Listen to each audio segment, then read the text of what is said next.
Kita berdoa sejenak dengan iman kita masing-masing. Kita berdoa masing-masing.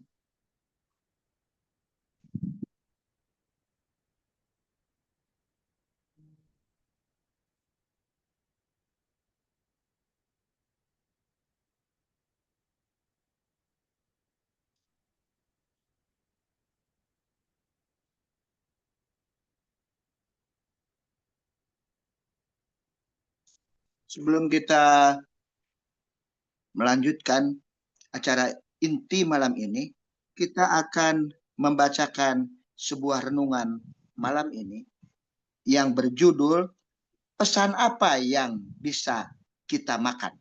Pesan apa yang bisa makan. Diceritakan sebagai berikut. Ratan Tata, seorang milioner dan pemilik Tata Group di India, menulis dalam tweetnya, Jerman adalah negara yang sangat terindustrialisasi. Di negara seperti itu, banyak orang akan berpikir penduduknya menjalani kehidupan mewah. Ketika kami tiba di Hamburg, rekan-rekan saya masuk ke restoran dan kami melihat banyak meja kosong. Ada sebuah meja tempat pasangan muda sedang makan.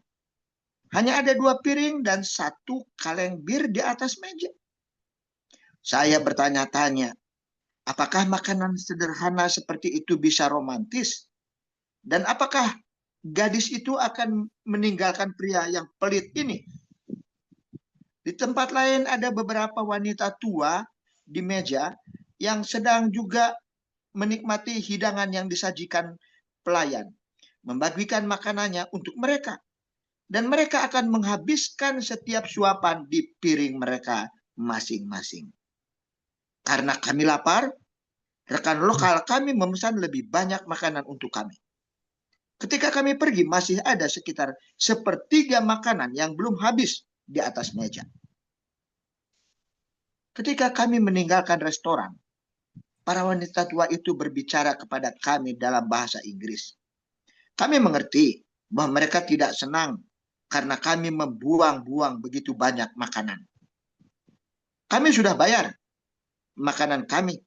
Bukan urusan kalian berapa banyak makanan yang kami tinggalkan, kata rekan saya kepada para wanita tua itu. Para wanita tua itu sangat marah. Salah satu dari mereka segera mengeluarkan ponselnya dan menelepon kepada seseorang. Tak lama kemudian, seorang pria berseragam dari Badan Jaminan Sosial tiba. Setelah mengetahui apa yang terjadi, ia menjatuhkan denda 50 euro kepada kami.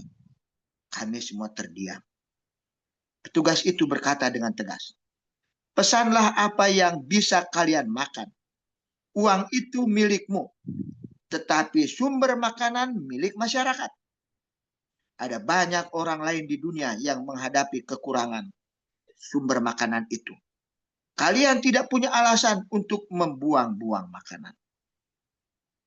Pola pikir orang-orang di negara kaya ini membuat kita semua malu. Kita benar-benar perlu merenungkan hal ini. Kita berasal dari negara yang tidak terlalu kaya sumber alam. Demi menjaga harga diri, kita memesan makanan dalam jumlah yang besar. Kita sudah terbiasa meninggalkan banyak sisa makanan saat kita makan bersama di restoran. Kebiasaan ini harus kita ubah.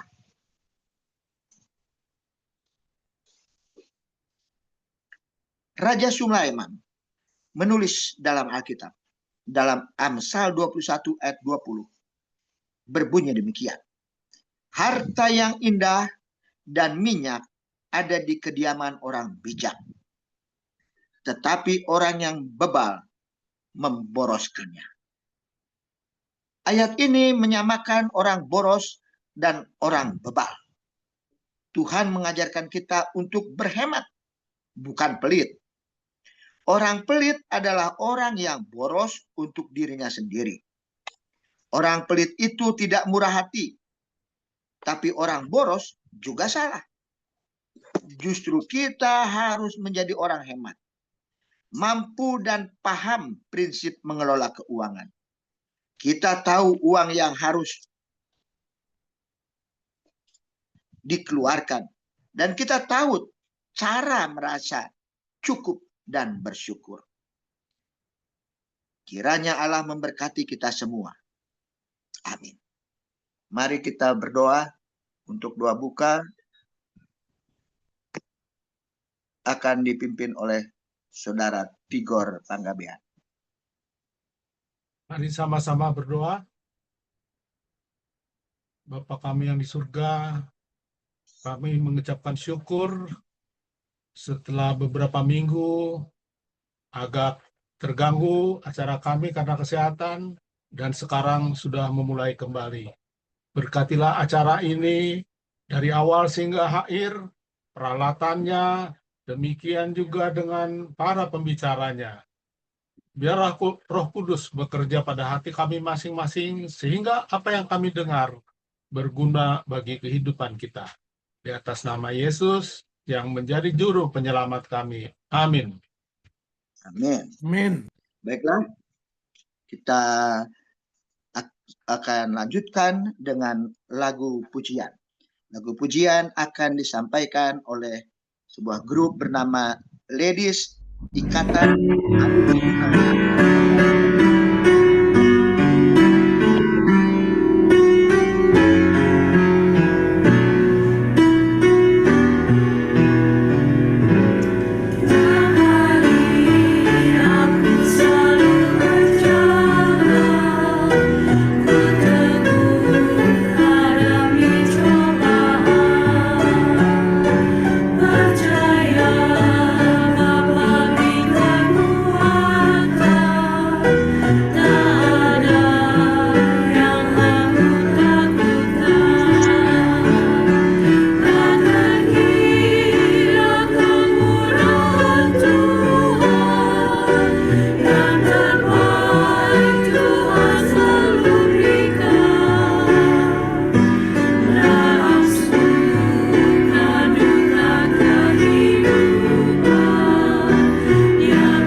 Di-unmute.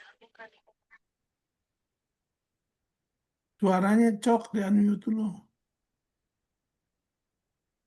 Terima kasih untuk lagu yang telah disampaikan, bahwa setiap hari kita berjalan bersama Tuhan. Saat ini adalah saat kita akan mendengarkan dakwah atau pengkajian firman yang akan disampaikan oleh saudara Ucok Panggabean dengan judul Kebenaran yang Terselubung. Kita akan bahas sebuah ulasan terkait kebenaran Alkitabiah dalam Al-Quran. Untuk selengkapnya, mari kita sediakan waktu dan tempat kepada saudara Ucok Panggabean ini untuk memaparkan yang akan disampaikannya. Waktu dan layar kami persilahkan. Terima kasih. Teman-teman, kita patut bersyukur pada Tuhan. Sebab walaupun lewat Zoom kita boleh bersama-sama lagi kumpul di kelas ini. Bukan ruang apologet, bukan ruang perdebatan, bukan mau nyalah-nyalahin orang, mau berdiri sendiri, bukan. Seperti yang di YouTube tuh kan, kali kan. Tapi kita ini beda. Sebetulnya ini awalnya ini pelatihan untuk orang Kristen, orang Islam di dalam menyampaikan Injil keselamatan. Makanya yang di flyer kan dibilang yang hadir itu orang Kristen, Advent atau non Advent. Tapi bagi orang Islam yang sudah jadi sah boleh gabung di sini. Ya, di sini ada saudara kita Mas Fahar atau Pak Fahar atau Lai Fahar ya. Ini seorang Muslim yang progresif, pikirannya berkembang, ya, terbuka. Jadi beliau itu rajin hadir di kelas ini, nggak apa-apa. Tapi kalau yang belum kenal, bagus nggak usah. Maksudnya jangan di-share link ini ke semua, ke umum. Karena nanti menjadi perdebatan. Pernah masuk ke ruang ini, ya, yang kita kan udah masuk. Akhirnya kan berdebat kusir. Ya. Jadi nggak bagus bagi yang lain. Ini kelompok PUA, Mas Tigor dan kawan-kawannya, persaudaraan umat Allah yang rindu untuk menjadi berkat bagi saudaranya, yaitu umat Islam. Cak menjadi berkat bagi saudara kita yang Islam adalah memperkenalkan sang caknya. Ya, di samping berkat-berkat yang lain ya. Tapi puncaknya adalah memperkenalkan sang sumber berkat, yaitu Yesus Kristus yang disapa Isa Al-Masih di Quran. Nah, kita ini secara tanda kutip ya, jadi orang Indonesia, tinggal di Indonesia, dan kita menjadi murid Yesus. Murid Yesus terikat dengan perintah sang guru. Ya, yaitu apa? Pergi, beritakan Injil. Artinya konteks kita mesti menginjil orang Islam. Cuma jangan salah memaknai ya. Menginjil itu bukan membuat orang Islam jadi Kristen, bukan. Itu urusan belakangan. Menginjil itu menyampaikan kabar baik, kabar selamat, di mana Tuhan, Sang Pencipta, sedang melakukan karya penyelamatan bagi orang berdosa. Agar orang berdosa ini bisa kembali menjadi milik Tuhan. Itu menginjil itu ya. Sekarang kita sedang salah kaprah, menginjil, sibuk, membuat orang yang belum seagama jadi seagama sama kita. Yang belum jadi anggota gereja jadi segereja dengan kita. Bukan itu. Ya. Tuhan kita nggak minta itu mau urusan belakangan, pilihan dia masing-masing. Tugas kita yang wajib hukumnya adalah menyampaikan sang Injil itu. Sang firman Allah yang sudah jadi manusia. Ya. Untuk menjadi apa? Juru selamat semua orang. Bukan juru selamat orang Kristen aja. Nah, dalam upaya Mas Tigor, kami dan kawan-kawan untuk menjadi berkat bagi saudara kita Muslim itu, makanya diadakan kelas ini gitu tadi untuk kami belajar yang Kristen belajar bagaimana lebih mengenal Islam agar lebih bisa menyampaikan Injil dengan benar dan baik ya. Karena terlalu banyak kesalahpahaman. Ya belum lama ini berita yang di Cidahu belum selesai. Nyambung lagi cerita yang di Padang yang seorang Kristen terganggu ibadahnya. Ya, ini kan kenapa terjadi? Kalau bagi saya ini terjadi karena nggak saling menyayangi. Kenapa tak saling menyayangi? Karena nggak saling mengenal. Kata pepatah nenek moyang kan tak kenal maka tak sayang. Kenapa nggak mengenal? Karena hidupnya masing-masing. Yang Islam Islam, yang Kristen Kristen. Nggak boleh, mesti berbaur. Kita sesama saudara. Ya. Paling nggak kalau di Islam itu nama diikat oleh ukhuwah insaniyah. Saudara sesama umat manusia. Ya, gitu loh. Jadi cuma kadang-kadang orang Islam sibuk di ukhuwah Islamiyah. Sesama Islam saudara, itu namanya ukhuwah Islamiyah. Padahal di atas itu ada lagi ukhuwah. Ukhuwah Basariyah. Ya, yang paling tingginya ukhuwah Islamiyah sesama. Ukhuwah sesama satu bangsa, sesama bangsa Indonesia, kita bersaudara juga menurut Islam ya. Karena kita sesama orang Indonesia. Di luar itu sesama umat manusia. Dengan siapa aja kita saudara. Cuma ini suka nggak diamalkan. Yang diamalkan ukhuwah Islamiyah. Sehingga ketika ketemu yang bukan Islam, berbenturan. Nah, kita kita nggak mau yang terjadi, tapi udah terjadi. Makanya kita sih harus mengedukasi juga lingkungan ya. Makanya kita juga bagaimana mengedukasi lingkungan kalau kita nggak mengenal mereka. Makanya teman-teman amalkan pepatah nenek moyang yang mengatakan tak kenal maka tak sayang. Amalkan. Kita kan Kristen. Bagaimana bisa menyayangi saudara kita yang Islam kalau kita nggak tahu Islam itu apa? Iya dong. Bagaimana mau menyayangi kalau nggak kenal? Maka kita berbaur. Kita juga sedikit belajarlah tentang mereka agar kita bisa lebih lebih mencintai mereka. Nah ini kelas ini, maksudnya forum ini dibikin oleh Persatuan Umat Allah untuk itu, untuk meningkatkan pengetahuan kita, untuk lebih meningkatkan lagi kasih sayang kita pada mereka. Nah, dalam perjalanannya kami ini dari PUA, ya saya dan teman-teman mendapat ternyata kabar Injil yang harus kita beritakan itu atau kebenaran Injil itu ada juga seperti di Quran. Cuma masih terselubung. Nah, tugas kita lah menyingkap selubungnya itu. Masih tertutup gitu loh. Nanti kita belajar sedikit ya. Kita belajar dan teman-teman boleh nanti bertanya. Boleh nggak setuju dan boleh tidak setuju. Boleh setuju, boleh tidak setuju ya. Di ruang kelas yang biasa tanya jawabnya. Kalau saya nggak bisa jawab, mungkin teman yang lain bisa jawab. Kalau nggak terjawab juga PR. Kita belajar bersama, nggak apa-apa. Saya nggak gengsi, nggak bisa menjawab misalnya. PR ya. Agar kita bertumbuh. Jadi kalau kita nggak tahu, kita belajar akhirnya jadi tahu. Demikiannya. Oh, sebelum saya lanjut, saya juga menyapa dulu ini Ito Lamria Mamora. Terima kasih Toh sudah bergabung dari California ya. Subuh-subuh di sana pagi-pagi udah bangun bergabung sini. Biasanya dari Jerman ada, dari Belanda ada, tapi ini nggak nampak ya. Ini yang dari California yang ada. Dan biasanya dari Sabah banyak. Ini agak berkurang sekarang. Ya. Dari Sabah biasanya banyak yang hadir. Nah, teman-teman, kebenaran yang terselubung maksud saya adalah kebenaran Alkitabiah yang ada di Quran tapi masih terselubung. Jadi enggak kalau untuk memahami ya selubungnya mesti dibuka. Sama seperti Yesus Kristus. Firman Allah yang adalah Allah tapi diselubungi oleh kemanusiaan. Yang kelihatan selubungnya bukan Allahnya, Allah nggak kelihatan, tapi kemanusiaan yang kelihatan.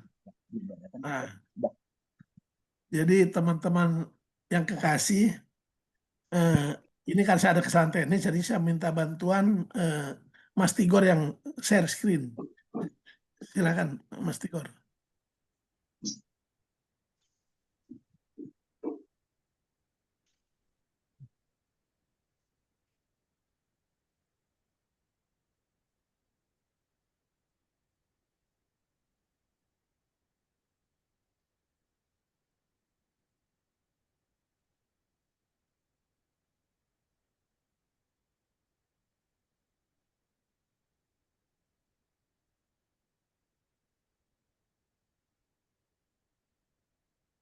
Sudah melihat? Ya, silakan lanjut. Kebenaran yang terselubung udah kelihatan ya.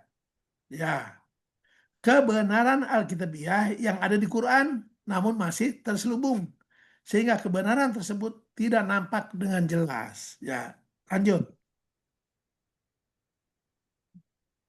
Selubung ragu-ragu. Maksudnya ada keraguan-raguan ketika baca Quran, ragu-ragu dia dengan kebenaran yang ada di Quran. Ini ayatnya saya ambil ini. Maka jika engkau Muhammad berada dalam keraguan-raguan tentang apa yang kami turunkan kepadamu, maka tanyakanlah kepada orang yang membaca kitab sebelummu. Sungguh telah datang kebenaran kepadamu dari Tuhanmu, maka janganlah sekali-kali engkau termasuk orang yang ragu-ragu. Surat Yunus ayat 94. Yunus itu surat Quran yang ke-10 ya. Namanya Yunus. Nah, di sini ketika membaca firman Tuhan dalam hal ini Muhammad, dia ragu-ragu. Bagaimana cara mengatasi ragu-ragu ini agar mendapat kebenaran? Nasihat dari Quran ya juga ada di sini. Suruh bertanya kepada orang yang membaca kitab sebelummu. Teman-teman, ini kalau didalami sepintas ini ayat menarik. Ya. Kenapa menarik? Muhammad itu diakui oleh Islam sebagai seorang nabi. Nabi ini kalau katanya membaca Quran, ini kan apa yang kami turunkan kepadamu. Kami ini Allah ya. Yang Allah turunkan kepada Muhammad itu Quran. Ini konteks Islam ya. Nah, terus Muhammadnya ragu-ragu, Allah kasih nasihat. Tanyakanlah kepada orang yang membaca kitab sebelummu. Disuruh bertanya, siapakah orang yang membaca kitab sebelum Muhammad? Ya orang yang punya kitab. Berarti kitab sebelum Quran. Orang yang membaca kitab sebelum Muhammad adalah orang Nasrani atau orang Kristen. Kitabnya namanya Injil. Jadi ini ayat bagi dalam pemahaman saya ya menuntun orang Islam kepada Injil. Ini ayatnya.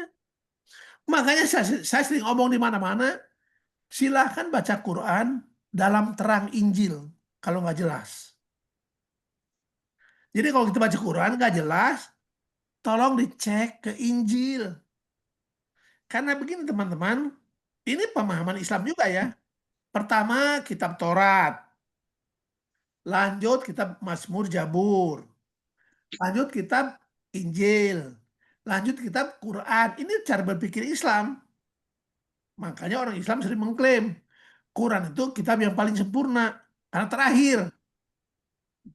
Tapi jangan cuma klaim di situ aja. Lihat juga konsekuensinya. Kalau baca Quran kurang paham, ragu-ragu, disuruh kemana? Bukan disuruh ke hadis, bukan disuruh ke tafsir ulama, tapi disuruh kepada kitab sebelumnya, ke Injil. Makanya seandainya Quran dibaca dengan terang Injil, maka orang Kristen dengan orang Islam makin merapat. Menurut saya makin merapat. Tapi sekarang yang faktanya kan enggak. Faktanya saudara kita Muslim itu kalau baca Quran nggak ngerti atau ragu-ragu bertanya pada siapa? Pada orang Kristen? Enggak. Pada siapa? Pada ulama. Pada ustadz. Kalau di Quran nggak ada, kan ini baca Quran kan ragu-ragu. Akhirnya tanya ke siapa? Kepada ustadz yang membaca hadis. Nah, hadis ini kitab setelah Quran. Harusnya orang Islam itu mengimani kitab sebelum Quran. Nah, jadi makanya saya pikir ini menarik ya. Ini ayat menarik karena apa? Ada nasihat dari Allah untuk pergi ke orang Kristen. Kalau pas baca Quran, kurang jelas. Ya, banyak tafsir macam-macam. Kalau saya menerima apa adanya aja. Gini ya. Ya, next slide.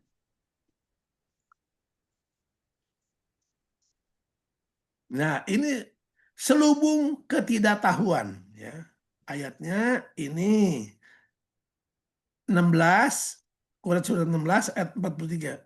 Dan kami, ini Allah bicara ya, dan kami tidak mengutus sebelum engkau Muhammad, melainkan orang laki-laki yang kami beri wahyu kepada mereka. Maka bertanyalah kepada orang yang mempunyai pengetahuan jika kamu tidak mengetahui. Ini menarik juga nih ayat nih. Kalau tak tahu ketika belajar kitab suci, disuruh bagaimana? Disuruh bertanya kepada yang tahu. Yang tahu ini siapa? Saya baca di ini ya di footnote-nya catatan kaki Quran, ya, catatan kaki Quran.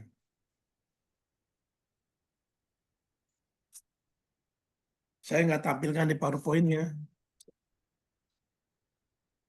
Nih, surat yang ke-16 itu Anal. Anal ayat 43. Demikian bunyinya. Seperti yang tertulis di screen, ada screen. Dan kami tidak mengutus sebelum kamu, kecuali orang-orang laki-laki yang kami beri wahyu kepada mereka. Maka bertanyalah kepada orang yang mempunyai pengetahuan. Nah, ini ada tulisan 828. Ada footnote-nya 828. Saya baca ya. Footnote 828 artinya bertanya kepada yang mempunyai pengetahuan, maksudnya adalah orang-orang yang mempunyai pengetahuan tentang nabi dan kitab-kitab. Nah, orang yang punya pengetahuan, kata ayat ini adalah orang-orang yang punya pengetahuan tentang nabi dan kitab-kitab. Nah, sekarang kita pikir lagi. Siapakah orang di zaman Muhammad yang punya pengetahuan tentang nabi dan kitab-kitab? Ayo Mas Humalas Tumpul, siapa? Punya pengetahuan tentang nabi? Ya, ya menurut Yahudi, saya ya ya? murid-murid, ya Iya, rasul-rasul, Nasrani lah ya ya. nabi-nabi sebelumnya. Iya, ya, makasih. Jadi teman-teman, ini malam ini agak unik nih. Saya pembicara Ucok Panggabean. Ini ini model yang mimpin ini sebenarnya panggilannya Ucok Sitompul. Coba biar nggak itu kan. Nah, panggilannya ngetopnya Ucok Sitompul. Saya Ucok Panggabean. Saya juga punya nama resmi. Nama resmi saya Hotmatul Panggabean. Tapi nama ini nama panggilan Ucok Panggabean. Jadi sama-sama Ucok deh. Gitu. Nuhun, Kang Ucok ya, ya. Makasih. Enggak, Jadi orang yang punya pengetahuan adalah orang yang memiliki pengetahuan tentang Nabi dan kitab-kitab, yaitu orang Kristen, orang Yahudi. Jadi Muhammad kalau baca Quran tak tahu, tak ngerti. Kalau tadi ragu-ragu ya, disuruh bertanya kepada orang Kristen. Harusnya Islam dan Kristen kompak, saling melengkapi harusnya. Itu kan ada pesan yang baik ya. Tapi ya lain di kitab suci, lain di lapangan. Ya, lain di lapangan. Kalau di lapangan seperti pengen saling menelan saja seperti kasus Cidahu, kasus Padang. Wah, serem banget ya. Tapi itu kita menyikapinya santai aja. Ya. Kenapa? Ketika terjadi persekusi, aniaya kepada orang Kristen, itu membuktikan Alkitab benar. Alkitab benar. Sudah dinubuatkan. Maka Yesus bersabda, berbahagialah orang yang teraniaya oleh karena namaku, kata Yesus. Jadi harusnya orang Kristen yang teraniaya karena imannya itu berbahagia. Karena itu dalam konteks iman, itu bukan musibah. Bukan kecelakaan. Tapi adalah kasih.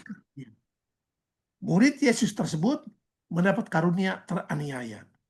Jadi dalam konteks Injil, teraniaya karena imannya, teraniaya karena Yesus Kristus itu adalah kehormatan dan kemuliaan.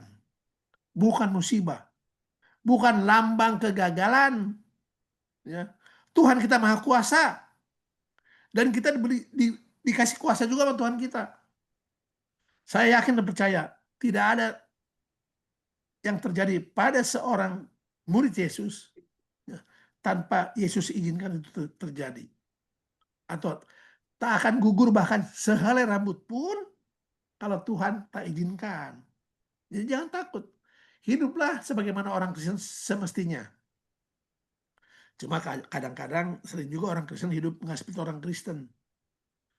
Bukannya jadi berkat bagi lingkungan, malah jadi malapetaka bagi lingkungan. Nah, itu fakta di lapangan juga. Kita teman-teman, kalau berani mengaku Kristen, seharusnya kita dimanapun berada, kita menjadi berkat bagi lingkungan. Lingkungan akan senang kita. Yesus berkata, kamu adalah garam dunia. Kamu adalah terang dunia. Garam dunia, saudara. Dunia ini tanpa garam, hambar.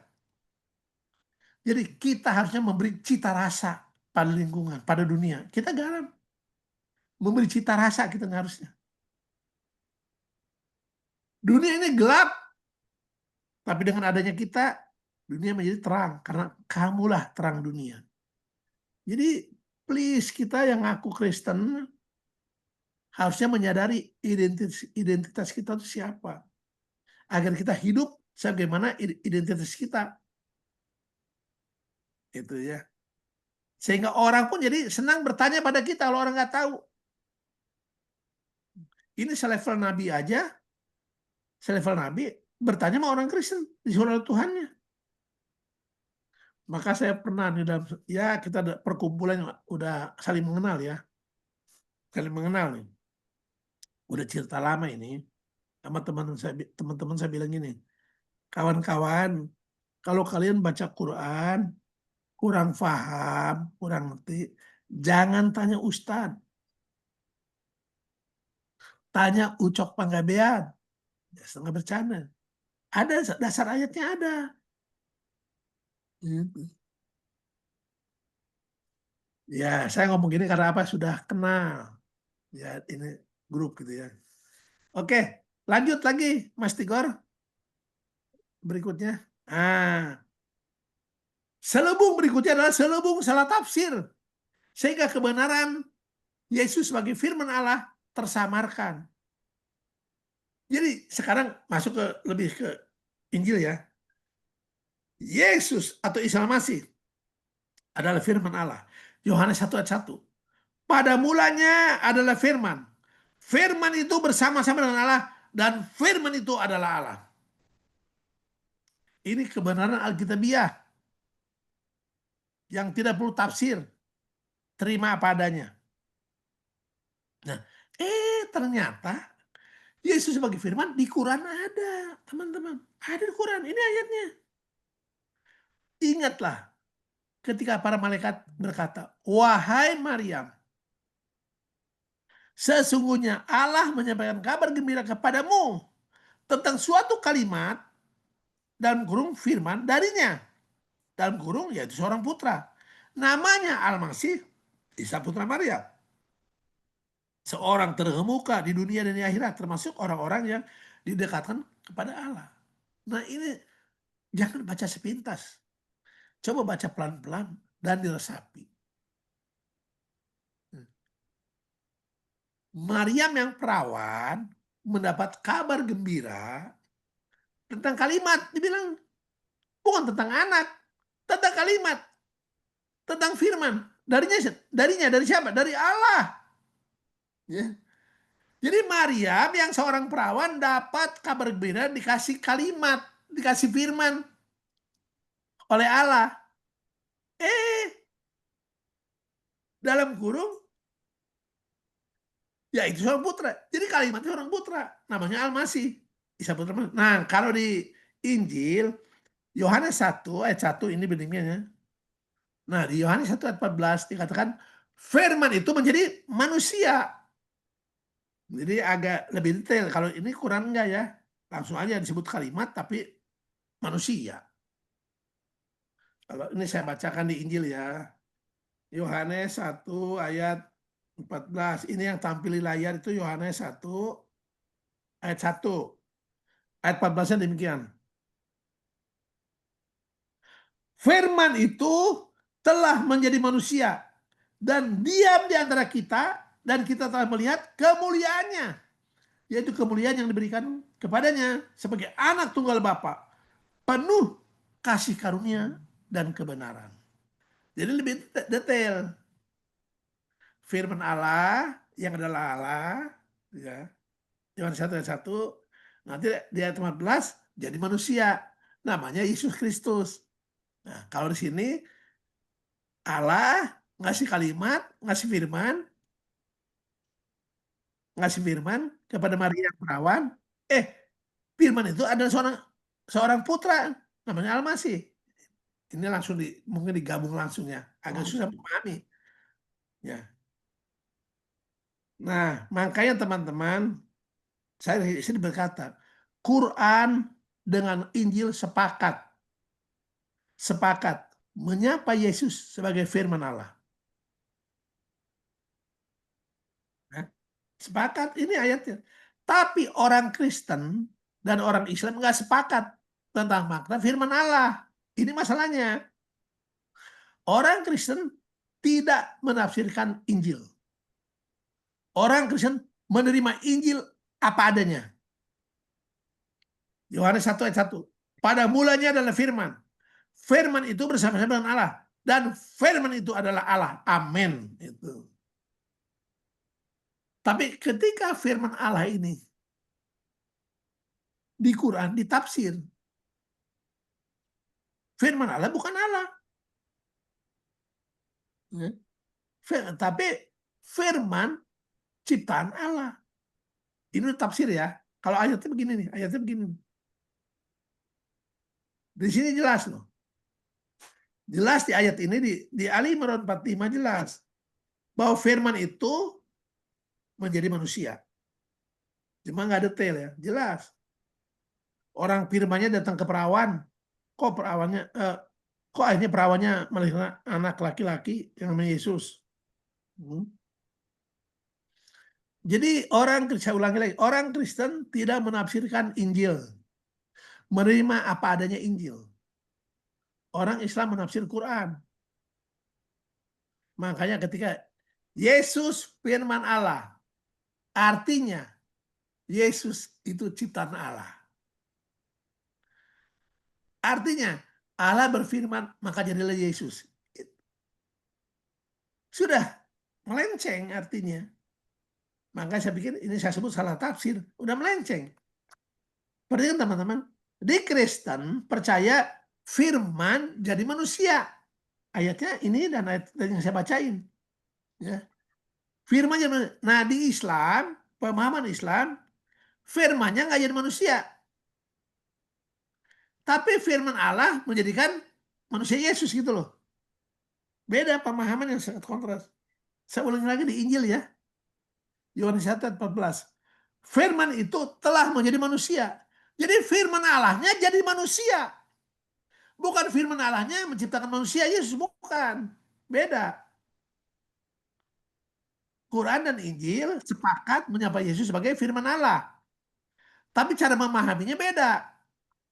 Orang Kristen memahami firman Allah menjadi manusia Yesus. Islam nggak memahami begitu. Islam memahaminya firman Allah menjadikan Yesus, membuat Yesus, menciptakan Yesus gitu loh. Beda ya, ini sangat beda. Oke, lanjut lagi.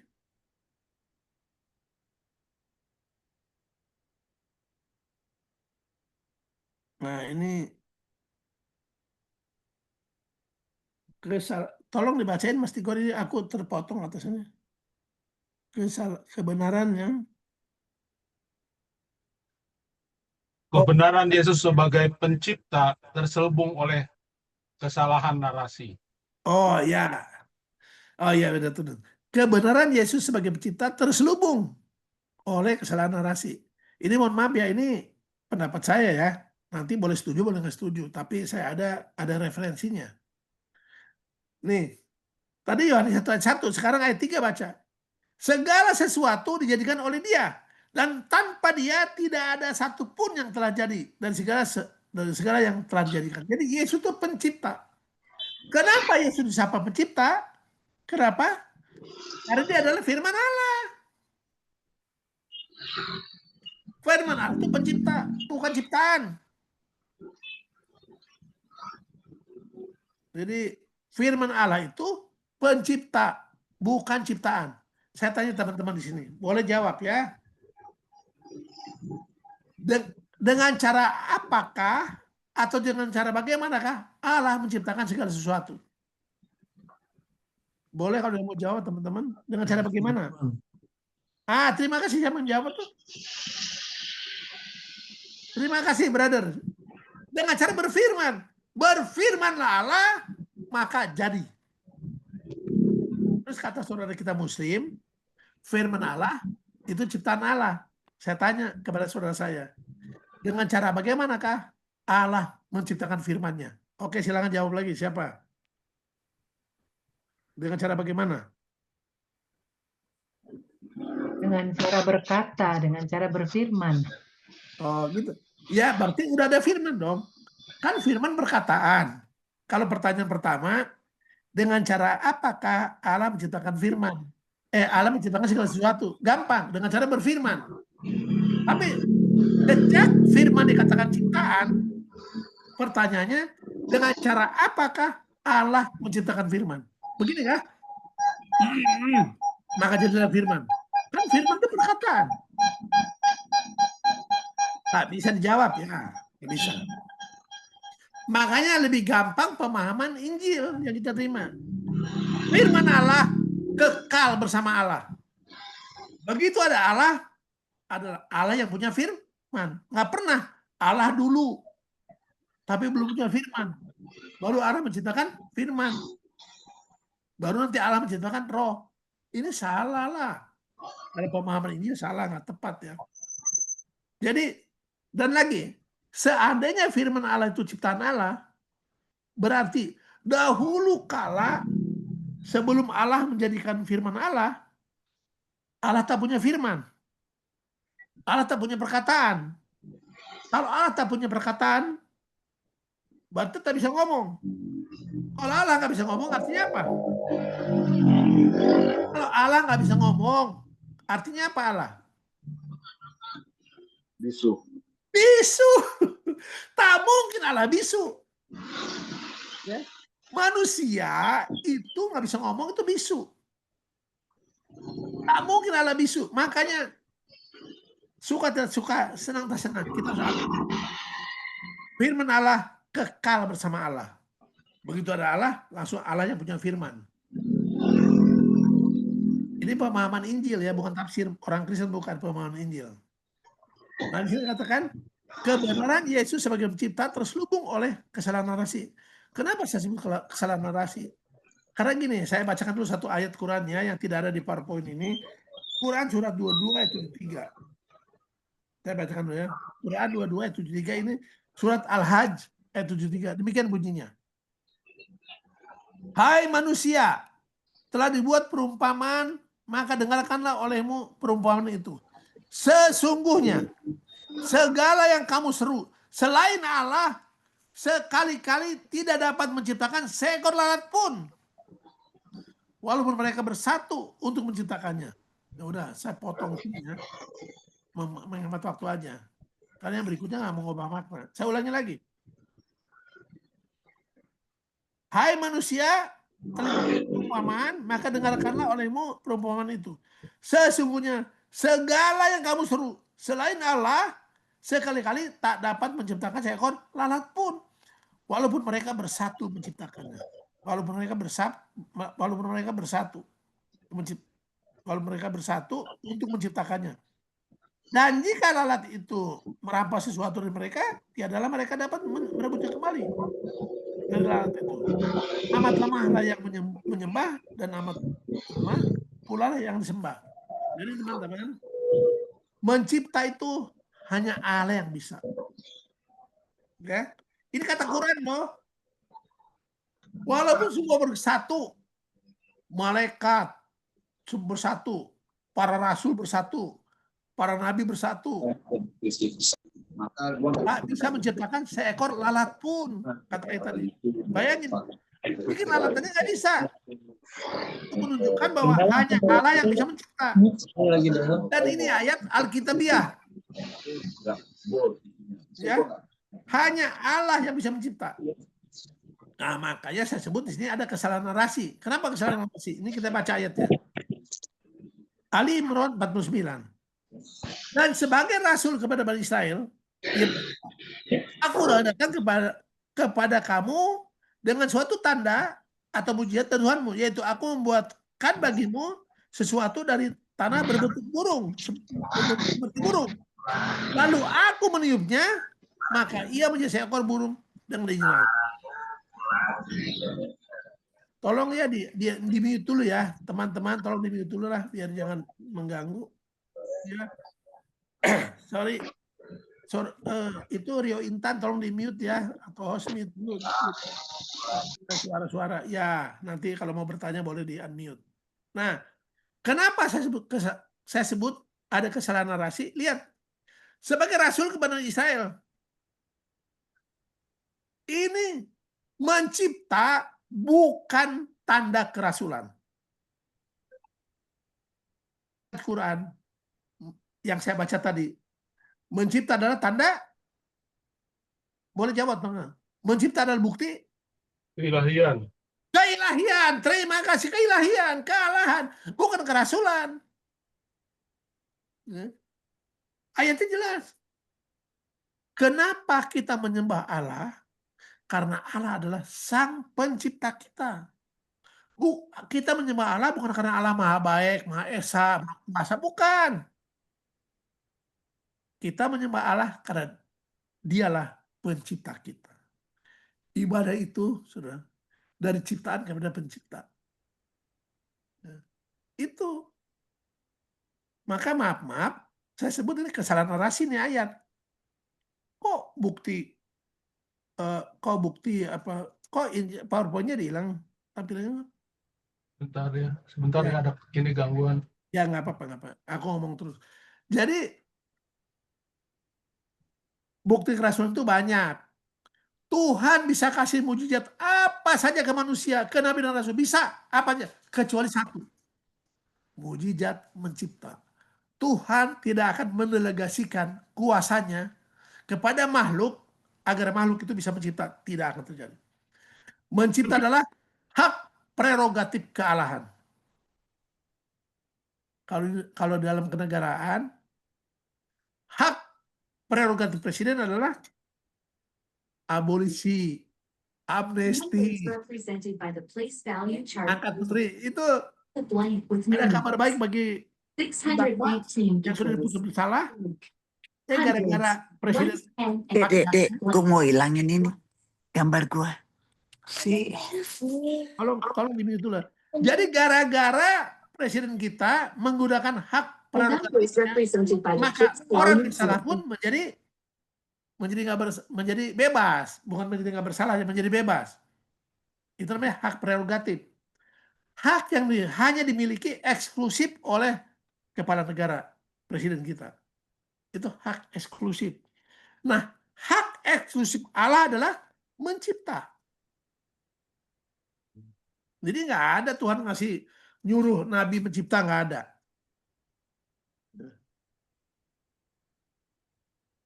Sebentar ya, saya mau tutup pintu dulu ini. Anjing.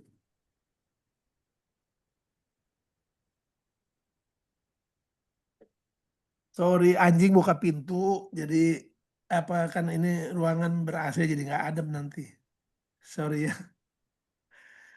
Jadi gitu teman-temannya, ya bukannya saya so tahu kan? Bukannya saya so tahu. Ya udah, ini udah lewat lah udah, oke. Kebenaran ya ini udah next slide.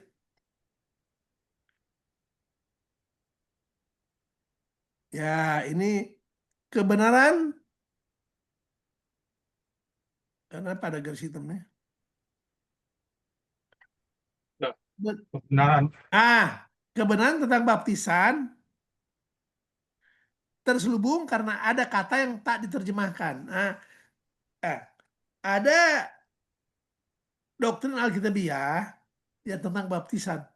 Baptisan itu penting banget, sangat urgent. Menjadi salah satu syarat keselamatan baptisan itu. Di Markus 16 dikatakan, saya cek dulu ya, Markus 16 ya. Markus 16 ayat yang ke 16. Markus 16 ayat 16. Siapa yang percaya dan dibaptis akan diselamatkan. Tetapi siapa yang tidak percaya akan dihukum. Ini penting, Pak. Baptisan nggak boleh main-main. Ternyata di Quran ada baptisan. Tapi orang Islam nggak ngerti. Kenapa? Karena nggak diterjemahkan. Ini ayatnya. Al-Baqarah 138. Sibgah Allah. Siapa yang lebih baik sibgahnya daripada Allah? Dan hanya kepadanya kami menyembah. Kita ngerti apa sibgah Allah sih. Tapi luar biasa.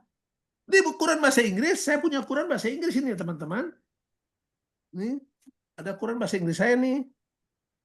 Ini Quran ini adalah Roman transliteration of the Holy Quran with full Arabic text. English translation by Abdullah Yusuf Ali. Ini ya. Nah, ini saya foto. Jadi ayat sama. Jadi Al-Baqarah 138 di bahasa Indonesianya nggak terjemahkan. Bahasa Arab aja, Sibgah Allah. Tapi di bahasa Inggris terjemahkan. Our religion is the baptism of Allah. And who can baptize better than Allah? And it is He whom we worship. Jadi kalau kita belajar Quran dengan rendah hati, terus nggak ngerti, disuruh ngapain teman-teman? Ini orang Islam baca Quran nih, baca Al-Baqarah 138, tidak paham, disuruh ngapain oleh Allah? Teman-teman boleh komen, boleh, biar kita kan kelas nih, kelas biar. Tanya ke ahli kitab. Ya, terima kasih. Tanya ke ahli kitab. Tanya ke orang Kristen, apa sih baptisan? Kan itu nanti terangkan. Begitu teman. Ini bagi saya kebenaran yang luar biasa. Ada di Quran, cuma masih terselubung. Ya, jadi untung ada yang ngasih saya ini Quran bahasa Inggris, ada yang ngasih. Ya. Jadi Quran ini merek Casio, kasih orang, bukan saya beli. Ada yang ngasih. Jadi teman-teman baptisan itu sangat sentral kalau di kekristenan ya. Bahkan di Amanat Agung dihadiri dengan baptisan Amanat Agung. Ini tadi yang saya bacakan di Markus ya. Percaya dibaptis agar selamat. Percaya saja tapi nggak dibaptis nggak selamat. Apalagi nggak percaya dan nggak dibaptis, dua. Jadi teman-teman perhatikan, ini bicara normal ya. Secara normal baptisan air adalah wajib hukumnya, normal. Lain kalau special case. Ya. Jadi kalau saya misalnya, saya nih bukan pengikut Kristus, terus ingin ikut Kristus, tapi nggak mau dibaptis, ya hilang keselamatan. Harus dibaptis. Kecuali saya ingin ikut Kristus, tapi nggak ada kesempatan dibaptis, nggak ada masalah. Langsung ke baptisan roh. Jadi baptisan air nggak dilakukan. Contohnya siapa teman-teman? Ada orang ikut Yesus, dia nggak dibaptis tapi selamat. Sorry ini lobet. Sebentar dulu ya, udah saya mau ambil charger dulu.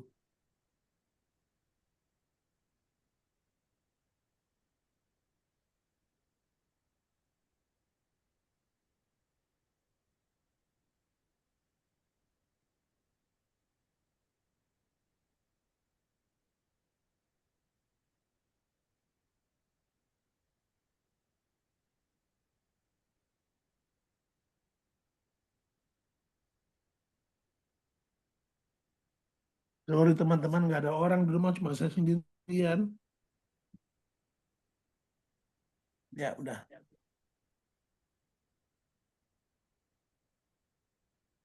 Ya. Jadi wajib hukumnya dalam keadaan normal. Beda kalau special case. Contoh special case, orang yang disalib sebelah kanan Yesus. Dia selamat tanpa lewat baptisan air. Karena itu special case. Ya. Sudah bertemu Yesus, bertobat pada saat-saat sudah tak berdaya, sudah disalib. Tapi kalau dalam keadaan normal harus disalib, harus dibaptis. Contohnya di ini kan, kita lihat ini perintah pamungkas Yesus ya, Matius 28. Ayat yang ke-18, 19, 19 ya, 19. Karena itu, pergilah, jadikanlah semua bangsa muridku, dan baptislah mereka dalam nama Bapa, Anak, dan Roh Kudus. Baptislah mereka. Dia harus dibaptis. Jangan cuma diajar aja, baptis penting dalam keadaan normal. Nah, baptisan ini saya sebut dengan apa? Menjadi syarat keselamatan juga. Ternyata ada di Quran. Cuma sekadar ada doang. Bagaimananya kan nggak jelas. Ada juga yang menerjemahkan ini sibga Allah tuh celupan ilahi. Ada. Tapi di Quran yang saya nggak diterjemahkan. Tapi ada yang, atau ada yang katakan mandi tobat. Jadi menarik ya, baptisan itu berarti bukan percik ya. Ajaran Kristen umumnya baptis percik ya, percik air. Atau malah ada yang pakai bendera. Tapi sejatinya baptis itu adalah mandi tobat. Mandi, celupkan ke air, mandi. Bukan cuci muka. Diselamkan ke air. Nah, saya dibaptis 2 kali. Dulu waktu saya dulu GPIB, saya baptis percik mengalami. SMA, saya memahami Alkitab, memahami Injil, saya dibaptis yang sebagaimana Yesus dibaptis, diselamkan ke air. Oke, lanjut.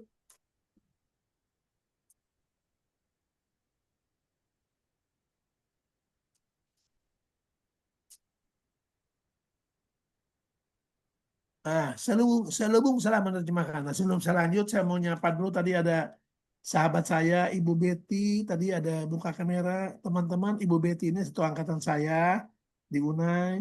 Ini seorang ibu yang luar biasa. Ya, baru pulang dari Mentawai, ada baptisan, mengajar dari situ ya.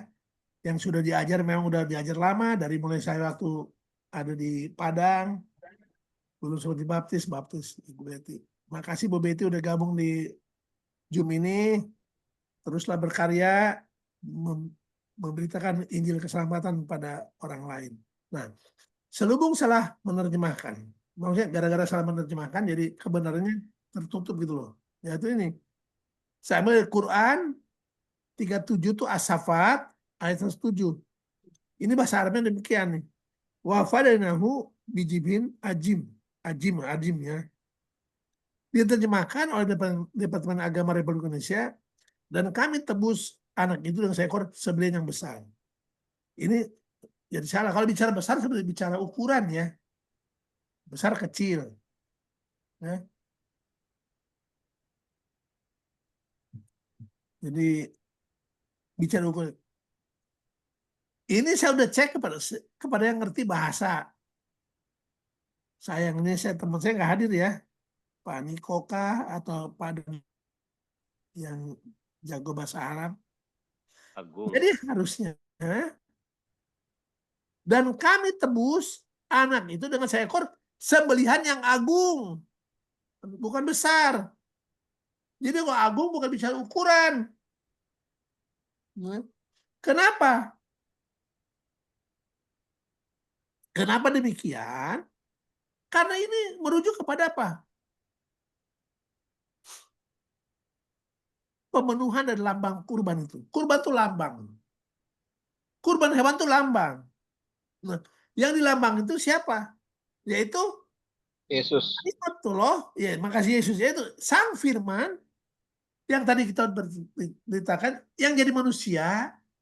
Untuk apa jadi manusia? Ya banyak alasannya. Kenapa firman Allah jadi manusia? Banyak alasannya, banyak. Tapi saya mau ambil satu aja. Untuk apa Sang Firman jadi manusia? Untuk memangku jabatan kurban. Dia datang ke dunia ini untuk memangku jabatan kurban. Kenapa? Karena jalan kurban adalah satu-satu jalan yang Tuhan sediakan bagi manusia kalau ingin selamat. Ini Alkitabiah. Satu-satunya jalan bagi orang berdosa, kalau ingin selamat, kembali ke Allah, harus menempuh jalan kurban. Ibadah kurban. Makanya teman-teman, semua umat percaya, entah nabi, entah rasul, bahkan orang biasa aja, setelah berdosa Adam, berkurban. Jadi ibadah kurban dimulai kapan? Setelah Adam berdosa. Sebelum Adam berdosa, tidak ada ibadah kurban. Tidak perlu. Kenapa? Nah, ada yang menarik. Saya pernah baca catatan risalah soal kurban terbitan Muhammadiyah. Arti kurban, tujuan kurban itu apa, teman-teman? Boleh tebak nggak tujuan kurban? Yang saya baca dari risalah itu. Tujuan berkurban itu apa? Boleh teman-teman tebak. Jangan takut salah. Tujuan orang berkurban itu apa? Tebusan. Ya, tebusan. Betul, tapi ada tujuan korban itu mendekatkan diri pada Allah. Makanya kan korban tuh karib, itu kan akar katanya sama. Karib itu akrab ya. Jadi saya baca, tujuan berkorban itu adalah mendekatkan diri pada Allah. Lo kok iso? Lo kok bisa? Motong hewan yang nggak ada salahnya, terus kita dekat sama Allah. Gimana caranya? Nah ini mesti pelajari. Kemana belajarnya? Ke Injil, ke Taurat. Jelasnya ke Taurat. Bicara korban itu jelas di kitab Taurat. Jadi orang Islam kalau baca Quran kurang paham tentang sesuatu kebenaran, ya bertanyalah pada orang Kristen yang mana orang Kristen ini apa? Menerima Taurat sebagai kitab sucinya. Jadi teman-teman, kan Yahudi dulu ya pertama ya. Yahudi kitab sucinya apa? Perjanjian Lama, Taurat lah, Taurat. Taurat Jabur lah. Kitab para nabi ada. Ya, Taurat Jabur. Datang Kristen, kitab sucinya apa? Perjanjian baru. Ya, makasih. Taurat, Jabur plus Injil. Habis itu datang Islam. Hebat, Islam ini hebat. Ya, kenapa saya bilang hebat Islam? Karena gini, Yahudi hanya terima Taurat, Injil tolak. Ya, apalagi Quran, tolak. Kristen terima Injil.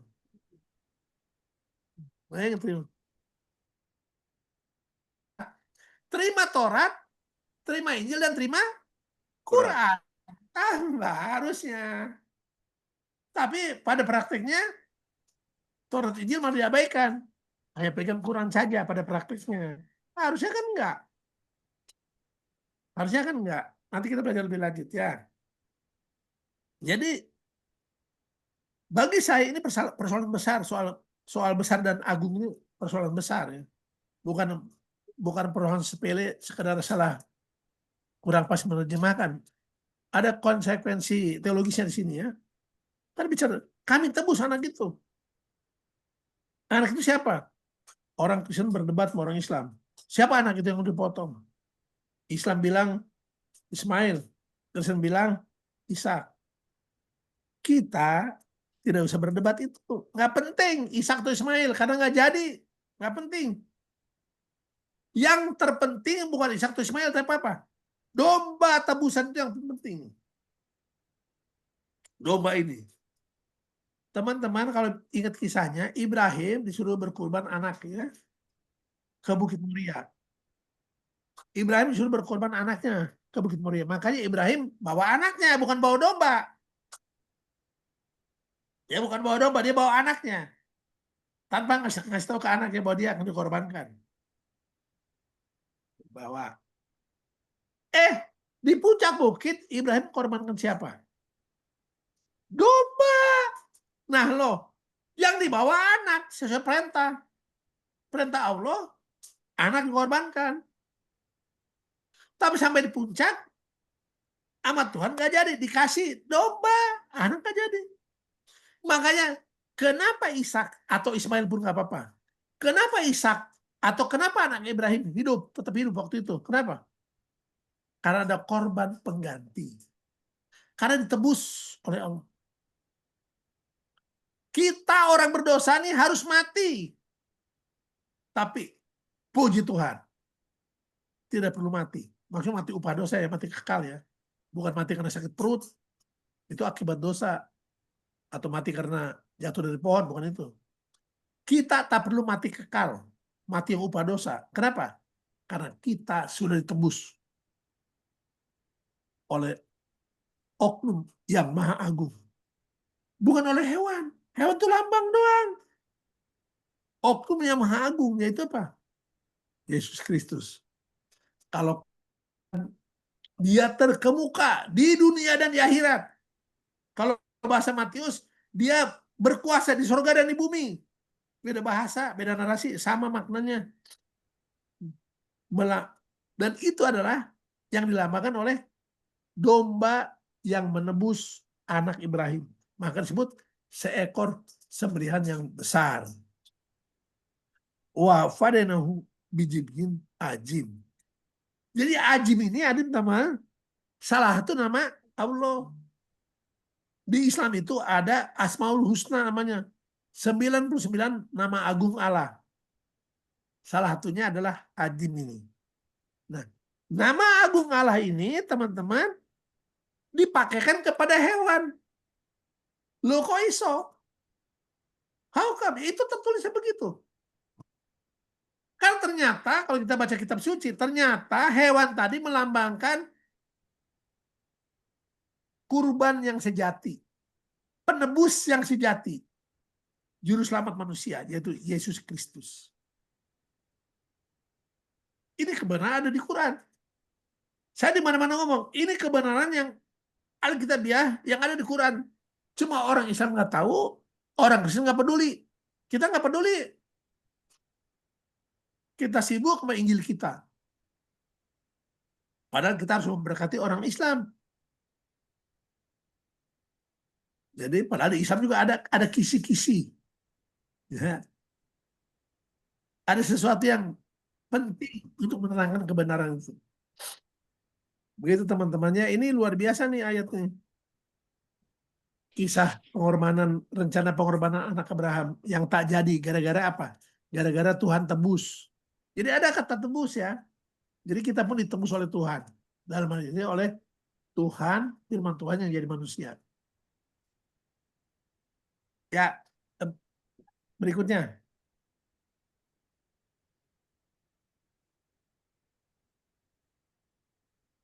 Selubung salah mengenai kata iman. Ya, sebenarnya kata iman. Selubung yang menuntut kebenaran karena salah memaknai kata iman. Ada rukun iman di Islam. Ini satu rukun iman, ada 6 item ya. Iman pada Allah, pada malaikat-malaikat, iman pada kitab-kitab, iman pada nabi-nabi, pada kiamat, dan pada takdir, kadar dan kadar. 6 itemnya. Nah, saya sebut salah memaknai kata iman. Kenapa? Karena perhatikan nomor 3. Iman pada kitab-kitab. Apa ini teman-teman? Taurat, Jabur, Injil, Quran. Saya, ini ada sedikit kesaksian pendek. Saya tiap hari ada di pasar tradisional dekat rumah. Namanya Pasar Jamblang. Saya udah akrab dengan beberapa penjual di situ. Salah satunya penjual perabotan, bapak-bapak. Ya. Bapak-bapak. Terus saya ngobrol dengan dia. Terus, Pak, kitab suci Bapak itu Injil ya? Bukan cuma Injil. Ada Taurat juga. Ada Jabur. Terus saya bilang, kalau kitab suci kamu apa? Quran, Pak. Quran aja? Iya, salah. Emang rukun iman udah direvisi? Emang rukun iman udah direvisi? Disebut Islam, saya bilang ke dia, disebut ini di pasar loh. Ada orang mendengar. Disebut Islam, pagi-pagi disebut Islam, kalau iman pada 4 kitab, Taurat, Jabur, Injil, Quran. Kalau hanya percaya Quran, sampean belum Islam. baru seperempat Islam. Kan ada 4 kitab, masing-masing berbobot seperempat. Jadi hanya percaya 1 baru seperempat Islam. Kalau pengen Islam full harus 4 kitab. Oh, nggak ada itu, Pak. Karena Quran sudah menyempurnakan semua kitab. Oh gitu. Berarti rukun iman udah direvisi. Nggak bisa ngomong deh.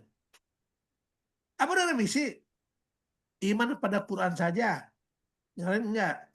Jadi kata iman ini disalah maknai.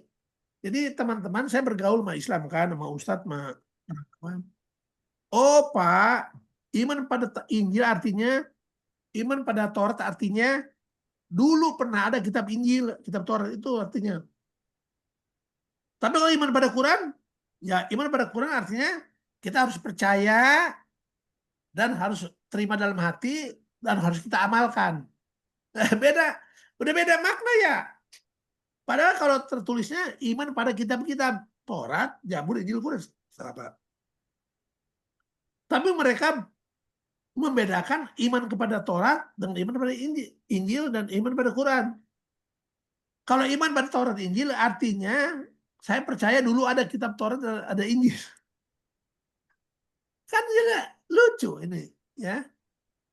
Itulah kalau kita memaksakan diri untuk memahami tanpa kita cari referensi, tanpa kita melaksanakan apa perintah dari kitab suci itu. Tadi di awal presentasi saya kan ada ayat Quran bertanya pada orang Kristen. Kalau ragu-ragu dan kalau nggak tahu. Jadi kalau berhadapan dengan sesuatu doktrin di Quran kurang jelas, kurang paham, ragu-ragu, harusnya tanya ke orang Kristen untuk cari referensi. Bukan tanya ke hadis. Karena hadis adanya setelah Quran. Yang diperintahkan Islam itu beriman pada kitab Quran dan kitab sebelum Quran. Saya ulangi teman-teman. Orang Islam diperintahkan untuk beriman pada kitab Quran dan kitab-kitab sebelum Quran. Bukan sesudah Quran. Hadis, kitab kuning, kitab fikih, kitab karangan ulama dan lain itu kitab setelah Quran. Sementara Quran Allahnya memerintahkan beriman pada Quran dan kitab-kitab sebelum Quran. Bukan beriman pada kitab Quran dan setelah Quran. Bukan, sebelum Quran.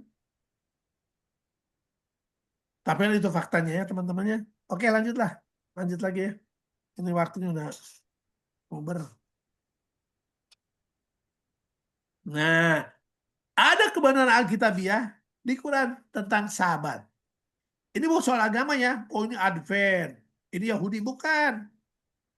Nggak ada urusan sama agama ya hari ini. Ini urusannya dengan firman Tuhan dan manusia. Baca Taurat. Belum ada bangsa-bangsa. Belum ada agama-agama. Tuhan sudah bicara sahabat. Di kitab Taurat yang Keluaran 28 ada firman Tuhan mengatakan ingatlah dan kuduskanlah sahabat. Di Quran ada yang menarik. Al-Arab, ini Quran surat yang ke-7 ya, surat yang ke-7 ayat 54. Sungguh Tuhanmu adalah Allah yang menciptakan langit dan bumi dalam 6 masa. Lalu dia bersemayam di atas aras. Dia menutupkan malam kepada siang yang mengikuti dengan cepat. Matahari, bulan, bintang tunduk kepada perintahnya. Ingatlah, segala penciptaan dan urusan menjadi haknya. Maha suci Allah, Tuhan seluruh alam. Teman-teman, sahabat itu istimewa. Di Quran juga. Ini ayat yang saya tampilkan. Tuhan itu raja juga ya. Dia kan menciptanya. Setelah sang raja mencipta, kemana sang raja? Dia bersemayam di atas aras. Aras itu ini singgasana. Apa maksudnya? Allah bersemayam di atas aras. Kalau raja sudah bersemayam di atas singgasananya, untuk apa teman-teman? Untuk apa? Menerima tamu kehormatan. Bukan di tempat peraduan, tempat tidur, bukan. Di Singgasana kehormatan dia terima tamu. Makanya tepat bertamu pada Tuhan, mengunjungi Tuhan itu pada hari Sabat. Nah, karena Tuhan sudah menunggu di singgasananya. Tuh, ya di singgasananya. Ya menyembah Tuhan bisa kapan aja, boleh. Tapi spesifik di hari Sabat, Tuhan memang sedang welcoming kita lah itulah. Hari Sabat dia duduk di singgasana, menerima penyembahan kita. Itu teman-temannya. Ya berikutnya.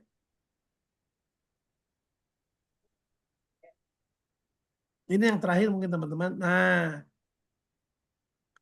ini istimewa Sabat ya. Jadi hari Sabat itu ada di Quran, tapi terselubung. Ya, ini karena salah memaknai. Ya. Nggak usah Islam. Orang Kristen pun sekarang juga salah memaknai Sabat. Bicara Sabat, bicara Yahudi. Bukan. Bicara Sabat, bicara Yahudi. Bukan. Karena apa? Udah ada Sabat, belum ada Yahudi. Nah, ayat ini. Al-Baqarah 65. Dan sungguh kamu telah mengetahui orang-orang yang melakukan pelanggaran di antara kamu pada hari Sabat. Lalu kami katakan kepada mereka, jadilah kamu kera yang hina. Wah, serius teman-teman. Ini ada dua tafsir tentang ayat ini dari pihak Islam. Yang pertama betul-betul jadi kera. Yang kedua hanya ibarat. Hanya ibaratnya menjadi buruk. Jadi jelek lah. Jadi seperti kera itu ibarat saja. Apapun tafsirnya, intinya adalah Sabat penting. Tak boleh disembarangin. Ada konsekuensi. Itu waktu saya kerja di Banjarmasin. Kan itu ya lingkungan Islam. Saya tanya ayat ini ke teman kerja. Saya tanya. Nggak bisa jawab. Nanti Pak, saya tanya Ustadz. Besoknya ketemu saya lagi. Udah ketemu Ustadz? Udah. Jadi bagaimana tentang ayat ini? Kata dia gini, Pak, saya umat Muhammad, Pak. Tidak mengena dengan ayat ini. Ayat ini untuk umat Nabi Musa. Kata dia, kata Pak Ustadz gitu. Ini ayat Al-Baqarah 65 untuk umat Nabi Musa. Ini benar firman Tuhan untuk umat Nabi Musa. Saya umat Muhammad, nggak kenapa. Oh gitu. Kalau gitu, tolong tanya lagi ke Ustadz kamu. Ayat 66-nya. Teman-teman, ayat 66 memberi penjelasan tentang ayat 65. Saya baca ya. Kata mereka, ayat 65 itu untuk umat Nabi Musa. Kita cek di Al-Baqarah 66. Maka kami jadikan yang demikian itu sebagai peringatan bagi orang-orang pada masa itu. Betul. Orang-orang pada masa itu adalah orang-orang umat Nabi Musa. Betul. Masalahnya ada. Dan bagi mereka yang datang kemudian. Nah loh. Siapakah orang yang datang kemudian? Ini berada Berry Timpolas. Dia boleh jawab. Siapakah orang yang datang kemudian tuh? Siapa itu? Kita semua. Terima kita semua. Yang datang semua kita semua. Kasih brother. Kita semua. Serta menjadi pelajaran bagi orang-orang yang bertakwa. Orang bertakwa akan ada dari zaman dulu sampai akhir zaman. Artinya Sabat masih berlaku. Karena masih jadi peringatan bagi kita sampai sekarang. Jadi kalau baca Al-Baqarah 65, jangan dipenggal dengan ayat 66-nya. Karena ayat 66 memberi penjelasan. Untuk siapa Sabat itu? Untuk umat Nabi Musa betul. Tapi untuk orang yang datang kemudian. Jadi generasi berikutnya. Tak ada batasan waktu, teman-teman. Jadi, ini deh Mas Palon, pas saya baca lagi ada tambahan. Di Quran 689.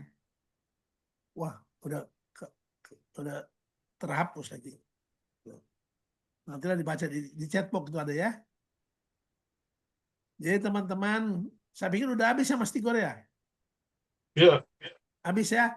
Ya teman-teman, demikianlah teman-teman. Ada kebenaran-kebenaran yang di Alkitab yang ada di Quran tapi masih terselubung, masih butuh bantuan pihak lain untuk membuka selubungnya, atau teman-teman perlu ada kerendahan hati waktu baca Quran. Saya di mana-mana saya omong gini, saudara-saudaraku, rendahkan dirimu, hatimu, dirimu di hadapan yang kau sapa firman Tuhan. Apapun buku yang kau sapa firman Tuhan, ketika engkau membacanya, rendahkan dirimu. Jangan tinggikan diri. Jangan sok tahu. Rendahkan dirimu. Agar apa? Agar mendapat hidayah. Agar mendapat tuntunan Roh Kudus. Agar kita punya pemahaman yang benar tentang apa yang kita baca.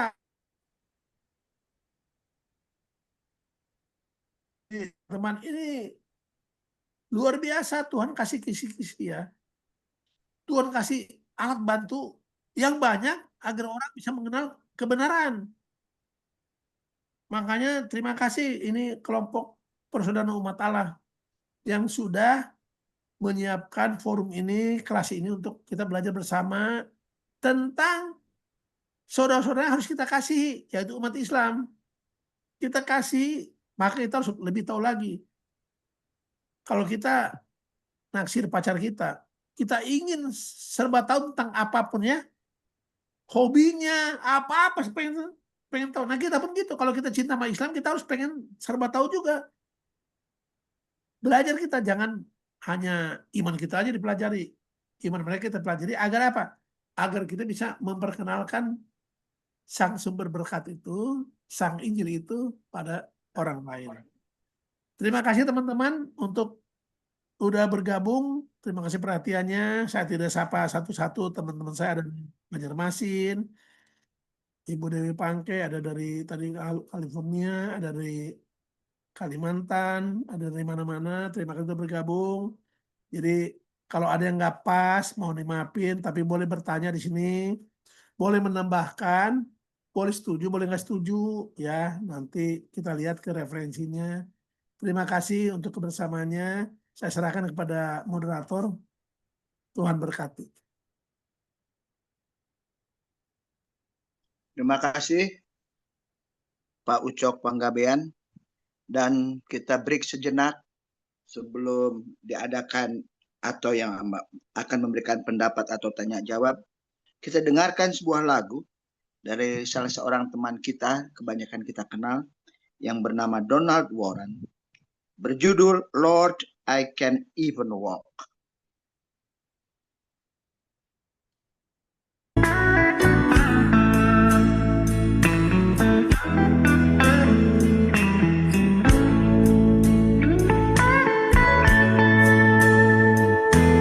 I thought that number one would surely be me.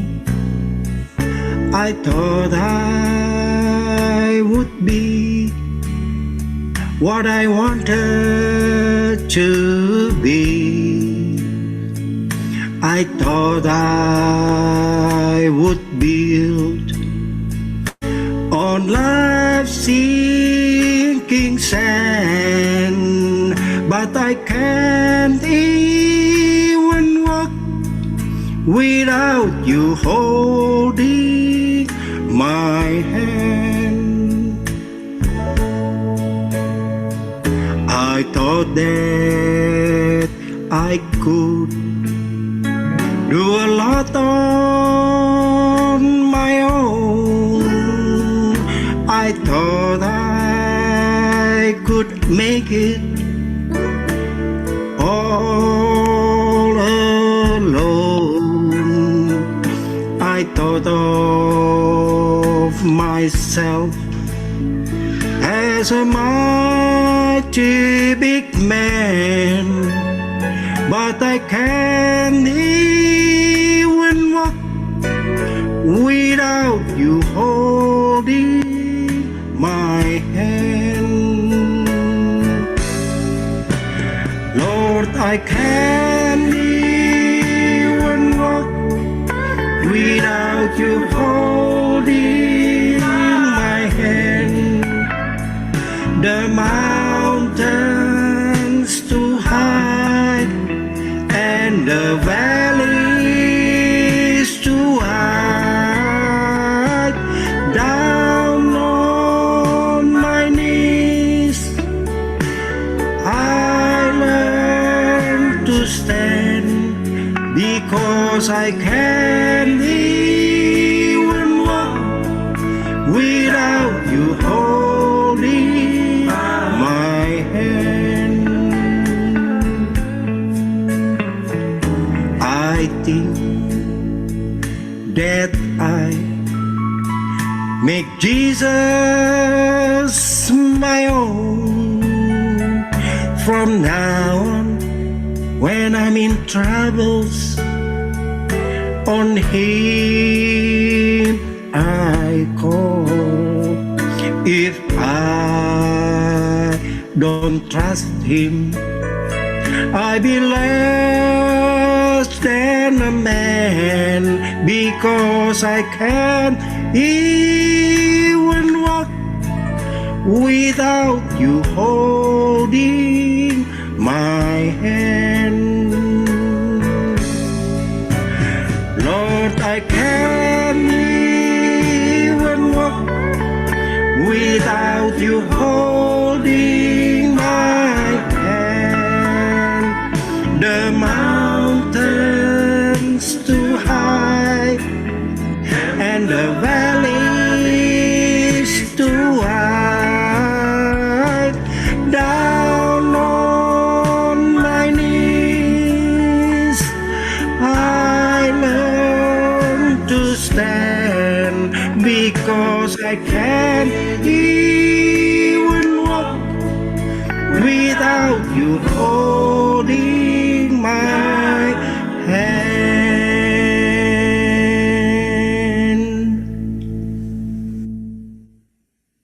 Amin. Amin. Amin. Puji Tuhan, satu lagu yang menyentuh kita bahwa kita tidak dapat berbuat apa-apa tanpa pegangan tangan kepada Yang Maha Kuasa.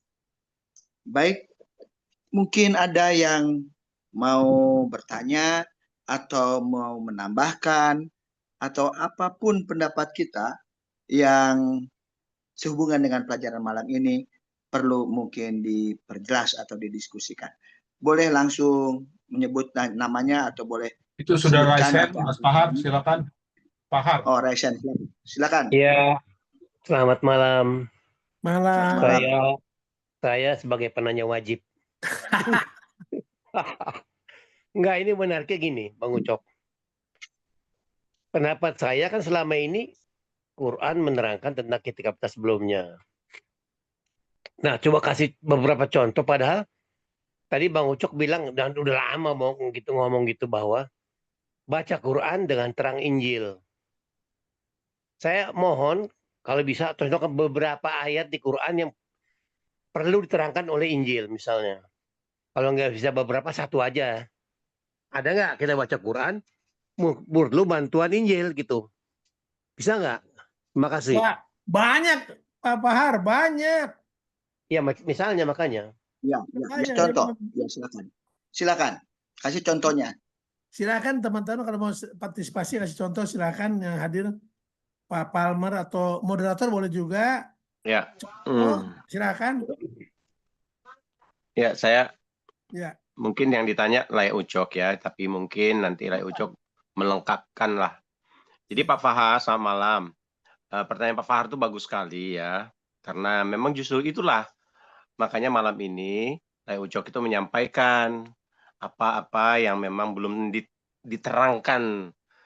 Jadi ayat Quran itu tentu saja merefleksi kalau tidak mengambil gitu ya, karena saya baca buku seorang profesor doktor mengatakan dari Kalamullah gitu ya, mengambil dari kitab Perjanjian Lama begitu ya, ada kisah-kisahnya. Ya tentu kita nggak kaget lah ya bahwa ada kisah-kisah para nabi di Quran, cerita kisah tentang Bani Israel di Quran. Ya tentu itu tidak jauh dari sumber Perjanjian Lama juga, kitab-kitab Yahudi yang sudah ada jauh sebelum ada Quran. Maka kisah-kisah yang sudah ada pada kitab-kitab terdahulu itu seperti Al-An'am 8992 itu yang saya sebutkan. Itu sebenarnya kisahnya tuh ya seperti itu, sejarahnya dan lain sebagainya, evidence-nya ada semua.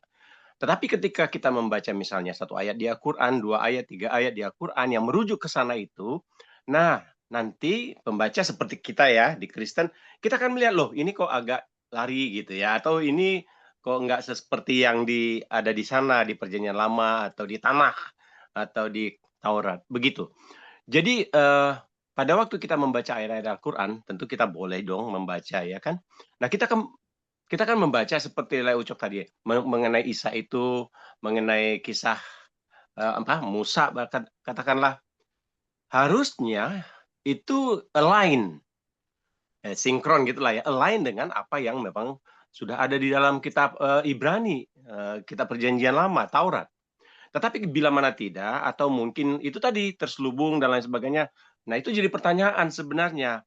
Nah, Lai Ucok di sini kan sebenarnya untuk menjelaskan ini loh, maksudnya itu sebenarnya begini gitu.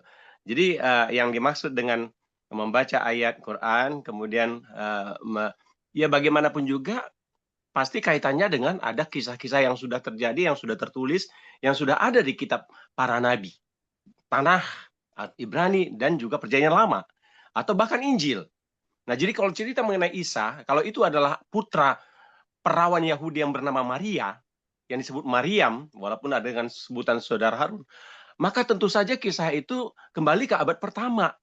Kisah tentang dia itu, yang lengkap itu ada di sana. Tetapi kalau misalnya ada kemudian penjelasan yang agak berbeda, ya jadi pertanyaan, kenapa itu berbeda begitu? Nah, memang ada beberapa perbedaan, misalnya lahir di bawah pohon korma dan lain sebagainya. Dan itu ada di kitab Injil Apokrif. Terus terang saja itu baru terbit kemudian. Nah, kenapa itu persis di sana? Ya, kita nggak tahu bagaimana itu bisa jadi. Tetapi memang kalau kita Kristen yang memegang kitab Perjanjian Lama, Perjanjian Baru, itu memang evidensial, historikalnya ada dan lain sebagainya. Tidak berbohong, tidak berdusta, memang udah benar. Tinggal ya merujuk aja. Sesuai nggak dengan itu aja.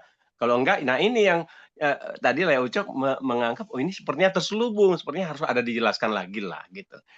Baiknya sebenarnya ya bertanya kepada ahli kitab. Itu aja, seperti Yunus 10:94. Terima kasih, itu dari saya. Terima kasih Mas Palmer. Ini Mas Palmer ini ya, kalau nerangkan saya seneng. Kenapa? Ini auditor sejati. Jadi kalau auditor nggak boleh sembarang ngomong. Ada bukti. Ya, ada bukti. Jadi makasih Pak Fahar ya, pertanyaan yang bagus banget ya. Saya ini belum ketemu langsung Pak Fahar, tapi saya udah dapat rasakan, memang auranya dapat rasakan. Pak Fahar ini orang yang mungkin kalau kata bahasa Injil ya, ini orang yang lapar dan haus akan kebenaran. Ya, Pak Fahar ini kenapa? Tadi kan bilang wajib bertanya. Orang bertanya itu orang yang lapar dan haus akan kebenaran, bagus. Itu budaya orang maju. Kalau budaya orang timur yang nggak maju kadang-kadang malas bertanya, diem ya. Ini bertanya bagus. Makasih Pak Fahar ya. Jadi tadi ayat yang saya tampilkan ini contoh juga. Kita bisa baca ayat Ali Imran 45 dengan terang Injil lebih jelas. Di Ali Imran 45 yang tadi tampil, malaikat Jibril datang ke Maria, membawa kabar gembira. Itu apa? Sebuah kalimat dari Allah. Namanya Al-Masih Putra Maryam. Kan bingung gitu. Kok Jibril bawa kabar gembira berupa kalimat, kata-kata dari Allah, namanya Al-Masih Putra Maryam. Loh, itu orang. Kan agak pusing. Nah, di Injil diterangkan. Sang Firman ini adalah Allah. Terus menjadi manusia, itu loh. Makanya ada istilah inkarnasi. Gitu. Terima kasih Pak Farja, mudah-mudahan bisa menjelaskan. Makasih Mas Palmer ya. Atau teman yang lain, teman-teman ini kelas ya. Kalau ada yang lain mau nambahkan boleh aja. Ini kita semua sama-sama belajarnya. Jadi Karena ini kelas, iya. jadi saya ikut dari pelajaran yang barusan saya ikuti aja Iya, mengenai Allah menciptakan 6 masa. Kalau cuma disebut 6 masa, jelas enggak? 6 masa itu berapa lama satu masa, dua masanya apa. Tetapi bila di dalam Taurat, Kejadian disebut hari pertama Allah menciptakan ini, hari kedua Allah menciptakan ini, hari ketiga sampai hari ke-6. Jadi kalau 6 masa di sini hanya sampai di situ, kalau balik ke Alkitab kita tahu oh 6 masa adalah 6 hari penciptaan dari hari ke hari. Lalu di ayat itu katakan, lalu ia bersemayam di arasnya. Kalau di Alkitab bilang, berhentilah ia pada hari ke-7.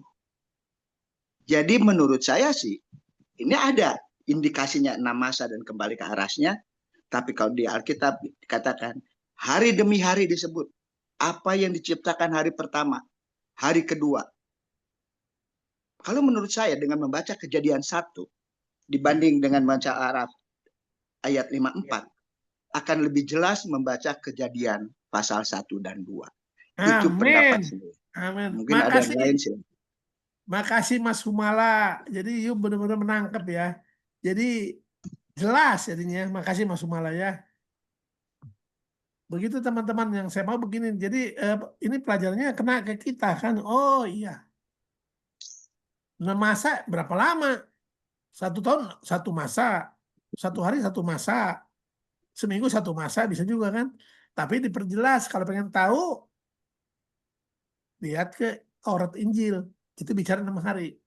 Sebetulnya di bahasa Arabnya juga yom. Yaum. Itu hari juga. Tapi terjemahkannya di masa. Ya itu jadi malah membuat selubung. Makanya penerjemahan itu sering jadi selubung terhadap kebenaran. Jadi makin orang makin nggak ngelihat kebenaran itu karena terselubung. Makasih Mas Mala. Tadi itu Mas Peri angkat tangan tadi. Silakan yang lain. Langsung aja speak up, silakan bicara. Oke, selamat malam. Selamat malam. Selamat malam. Shalom. Assalamualaikum. Ya. Waalaikumsalam. Saya mau bertanya ini tentang ini hal yang baru juga saya dengar. Karena saya biasa ikut dengan Pak Ucok juga tentang Al-Baqarah 138 ya. Oh, tentang, baptisan. Ya. Ini baru saya dengar nih Pak Ucok tentang Sibga Allah ini. Jadi Pak Ucok sudah sampaikan tadi bahwa itu dalam bahasa Inggris baptism, berarti berbicara tentang baptisan. Begitu. Jadi saya juga sempat cari di Kamus Besar Bahasa Indonesia. Sibga itu artinya celupan. Wah, terima kasih. Celupan dalam arti iman kepada Allah tanpa disertai kemusyrikan. Jadi ini hal yang luar biasa. Tapi saya juga sama seperti dengan Pak Pakar tadi. Apakah di dalam Al-Quran ini inti dari pertanyaan saya, apakah di dalam Al-Quran ini, apakah hanya di Al-Baqarah 138 yang berbicara tentang baptisan ini, atau ada ayat-ayat di dalam Al-Quran lainnya berbicara juga tentang baptisan? Mungkin itu saja Pak Ucok. Terima kasih. Cuma di Al-Baqarah 138, nggak ada yang lain. Yang saya temukan ya, nggak tahu kalau orang lain menemukan. Sibga Allah ini cuma ada di situ. Dan cilokonya itu tak diterjemahkan di Quran bahasa Indonesia. Tetap Sibga Allah. Jadi orang, makanya jadi selubung. Orang nggak ngerti, jadi nggak ingin tahu. Sibga Allah aja udah. Tapi begitu terjemahkan ke bahasa Inggris, baptism. Wah, ini baptisan namanya. Itu ada celupan. Atau ada yang bilang mani tobat. Mani tobat ada. Gitu Brother Barry Tempolas ya. Oke, terima kasih Pak Ucok. Di situ aja adanya. Jadi hanya 1 ayat saja ya Pak Ucok? 1 ayat aja, iya. Ada juga, ini mungkin agak sedikit menyimpang sedikit, karena di Al-Maidah 110 juga dia katakan tentang dikuatkan dengan Rohul Kudus. Apakah Rohul Kudus dalam Quran itu sama dengan Rohul Kudus yang ada di dalam Injil Pak Ucok? Oh, makasih. Beda ya. Jadi gini, saya bilang tadi, orang Islam menafsir Quran. Orang Kristen nggak nafsir Injil. Terima apa adanya. Jadi ketika bicara Roh Kudus, sama Islam ditafsir. Itu sebagai malaikat Jibril. Ditafsir ya. Jadi Quran nggak bilang kalau Roh Kudus itu Jibril. Enggak, itu tafsir. Nah kita ketika Injil berkata Roh Kudus, ya Roh Kudus kita terima aja sebagai Roh Allah. Nah, kita tafsir. Karena gini, kalau kalau Roh Kudus ditafsirkan Jibril itu malah ada problema. Jadi seolah-olah Yesus diperkuat oleh Jibril. Emang lebih kuat siapa? Jibril atau Yesus? Kalau yang memperkuat itu harusnya yang lebih sakti dong. Iya dong. Yesus lebih sakti dari malaikat lah. Iya. Karena agak rancu ya, itu tafsir sih. Ya. Ya. Begitu. Oke, terima kasih Pak Ucok. Ya. Berarti beda dia, Kang. Nggak sama dong, berarti beda. Iya, beda-beda. Bagi mereka itu Jibril, Siap. tapi itu tafsir ya, tafsir. Bukan tertulis begitu, bukan. Kalau kita tertulisnya begitu ya begitu. Ya. Terima kasih Pak Ucok. Ya, sama-sama. Ini Mas Marbun, Pak MF Marbun mau bertanya kah? Ini semangat juga. Silakan. Pas. Oh, pas. Malam ini pas dulu. Tapi bagus sekali penjelasannya. Terima kasih. Terima kasih Bang. Pak, harus panggil Abang, senior saya nih. Jadi kalau pas itu cocok gitu. Kalau Yes. gimana ukuran sepatunya pas. Nah, pas itu jadi persis. Tidak, semua penjelasan beliau cocok sekali. Ya, amin. Baik, ada yang lain silakan. Kita ada waktu tuh nggak sebarang nggak sampai jam 5 menit lagi waktu kita.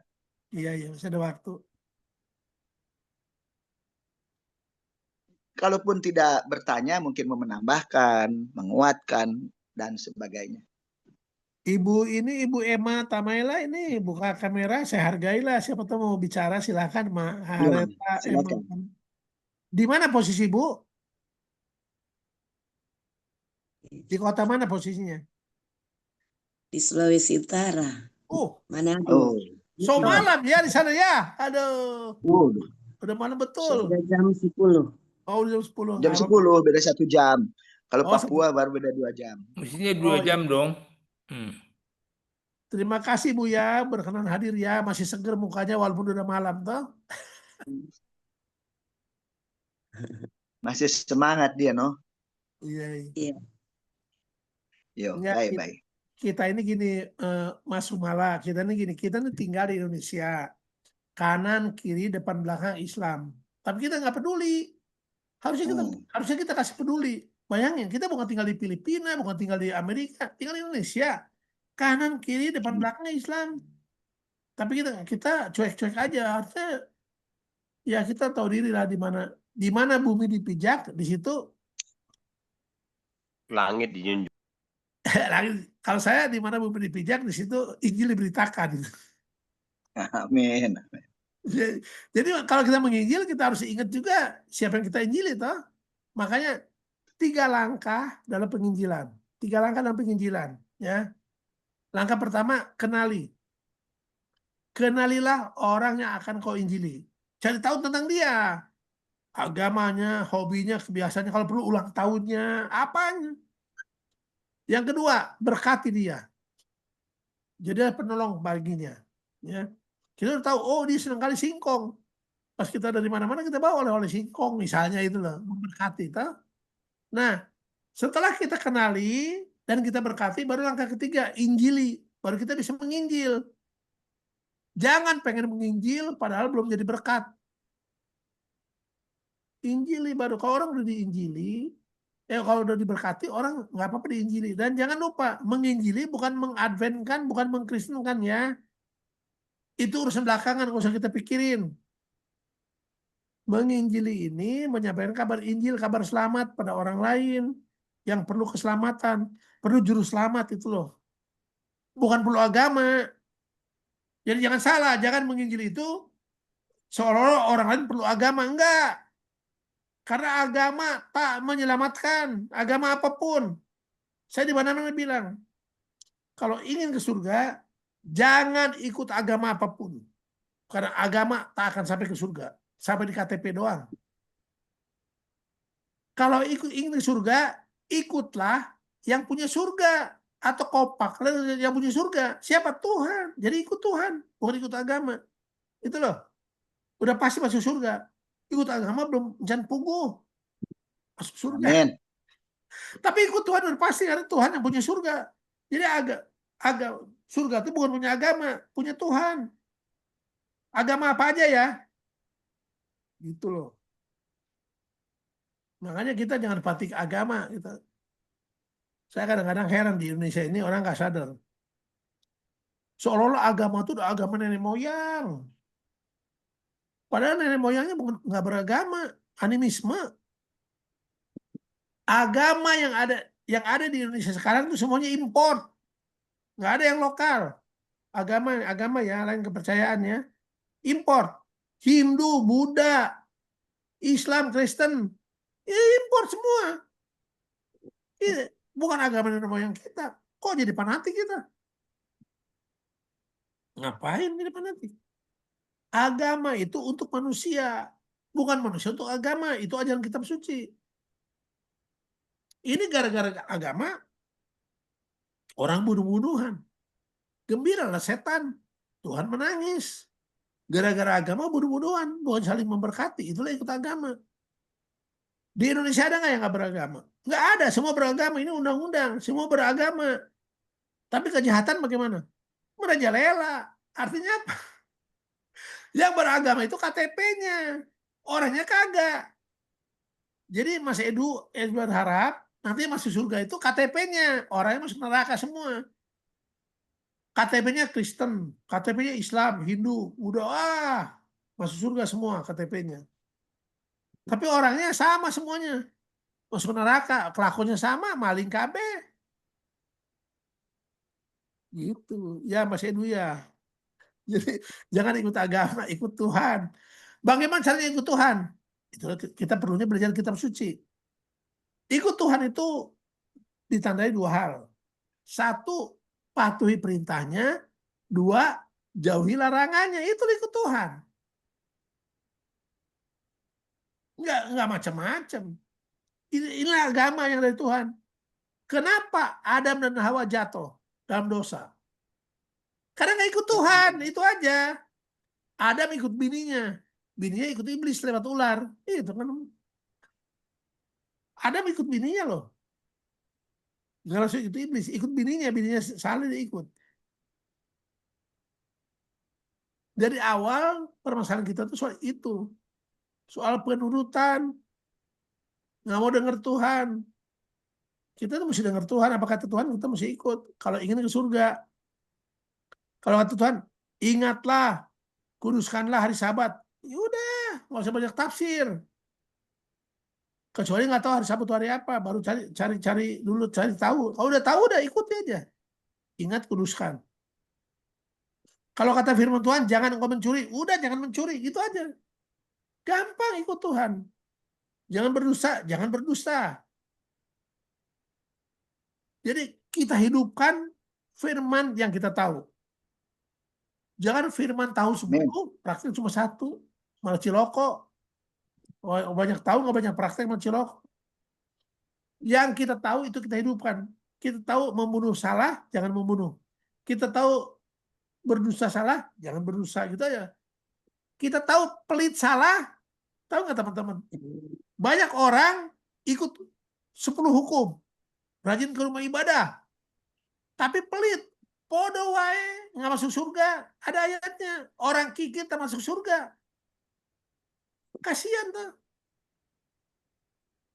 Itu kenapa orang kikir tak masuk surga? Karena orang kikir itu pasti tamak. Nggak peduli sama orang. Dia hanya peduli diri sendiri. Itu ada ayatnya. Tidak ada kasih. Ya. Itu di 1 Korintus berapa? 6-10 kali coba. Orang kikir tak masuk surga. Saya mau coba buka Alkitab dulu. Banyak orang nggak sadar tentang kikir ini. Ada renungan kita beda ya. Kikir ini bukan hemat, kikir itu pelit. Nah, ini dia, betul. 1 Korintus 6-10. Demikian bunyinya. Pencuri, orang kikir, pemabuk, pemfitnah, penipu tidak akan mendapat bagian dalam kerajaan Allah. Loh. Kalau pencuri udah pasti kita, oh amin, nggak masuk surga. Pembunuh, ya. Tapi orang kikir, jadi orang pikir kikir bukan dosa, itu dosa. Jadi hati-hati. Ya. Ikut Tuhan itu harus apa adanya aja, yang seberapa yang kita tahu kita ikuti. Itu Ibu Mahareta ya. Iya Pak. Saya senang lihat Ibu ini karena ceria wajahnya. Ya. Ya. Saya senang tadi Bapak bilang, ingatlah dan kuduskanlah hari Sabat. Amin. Iya. Saya ikut. Saya masuk gereja hari Sabat. Ingatlah dan kuduskanlah hari Sabat. Amin. Bu. Ya. Jadi Bu, interaksi yang tertinggi antara manusia dengan firman Tuhan adalah penurutan. Bukan pengertian. Menurut walaupun engkau tidak mengerti. Itu aman. Daripada mengerti tapi nggak nurut, ciloko. Binasa. Jadi nggak perlu. Menurut walaupun nggak ngerti. Aku nggak ngerti kenapa sih babi haram. Nggak ngerti. Gitu enaknya babi. Kok haram? Nggak ngerti. Tapi udah ikut aja. Jangan makan babi. Karena bilang haram. Jangan, oh haram kalau cacing pita. Maka digodok dulu sehari semalam.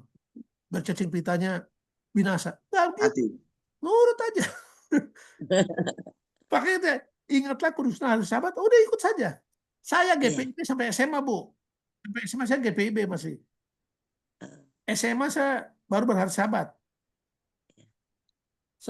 Dulu berhari Minggu gitu. Baiklah, terima kasih. Pengalaman Tuhan meningkat gitu.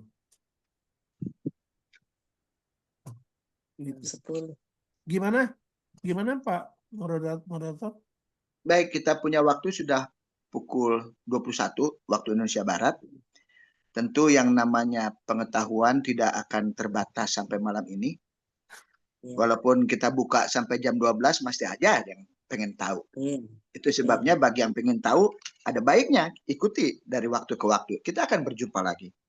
Sebelum kita menutup, kita akan berdoa bersama-sama agar Roh Kudus menuntun kita untuk lebih mengerti kehendak Tuhan, untuk lebih mengerti firman Tuhan, dan untuk lebih mengasihi seperti yang disuruh tadi kepada siapa saudara-saudara kita, tetangga-tetangga kita. Karena perintahnya adalah kasihilah sesamamu manusia. Amin. Seperti dirimu sendiri.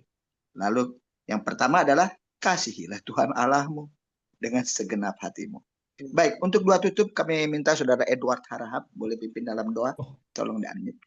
Baik, kita sama-sama berdoa.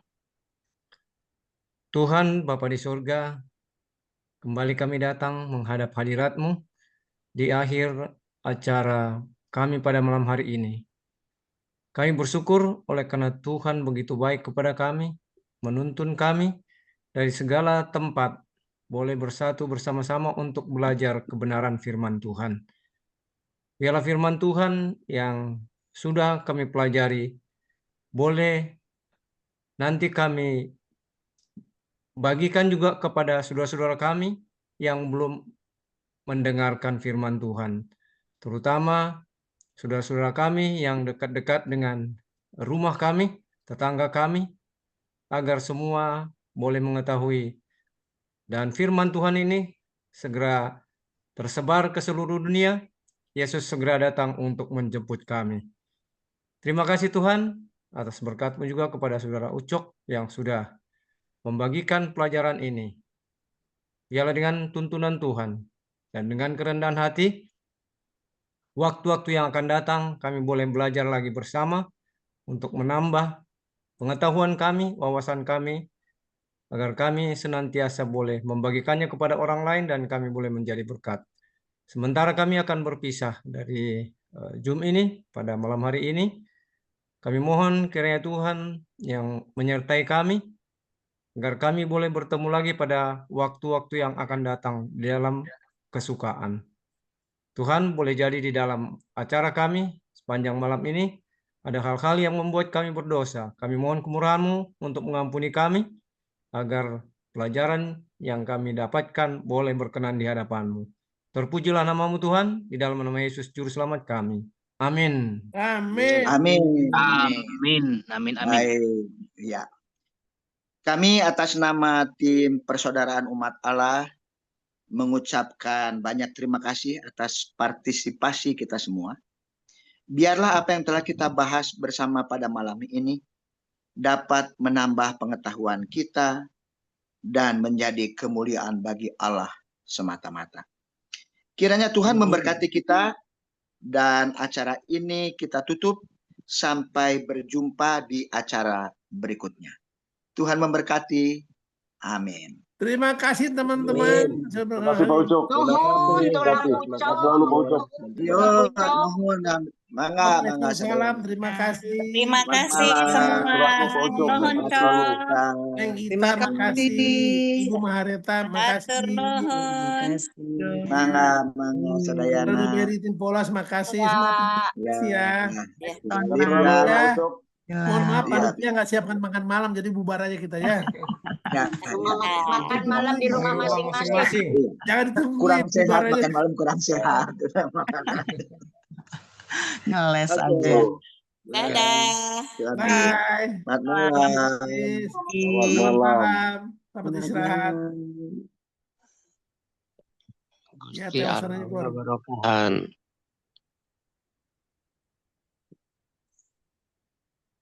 Ya, semua keluar. Iya, iya. Dan. Oh, sudah selesai. Aduh, ketiduran saya. Capean. Sehat Begadang selalu terus Pak dari Tigor. Sehat selalu Pak Ucok. Ya, ya, makasih. Berkati, tetap semangat. Amin. Ya, oke ya. Oke, oke. Baik, Pak tiduran ya. sore. Terima kasih doanya. Iya, iya, udah. Udah selesai jadi ya, Cok ya? Ya, udah kelar, udah. Oke, kita close ya. Puji Tuhan. Oke. Tiduran, kurang tidur nih. Urus laskar doa sampai hari apa? Sabtu.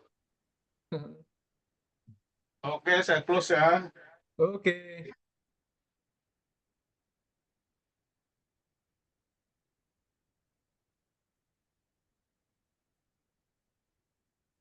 Ini mouse-nya rusak ini.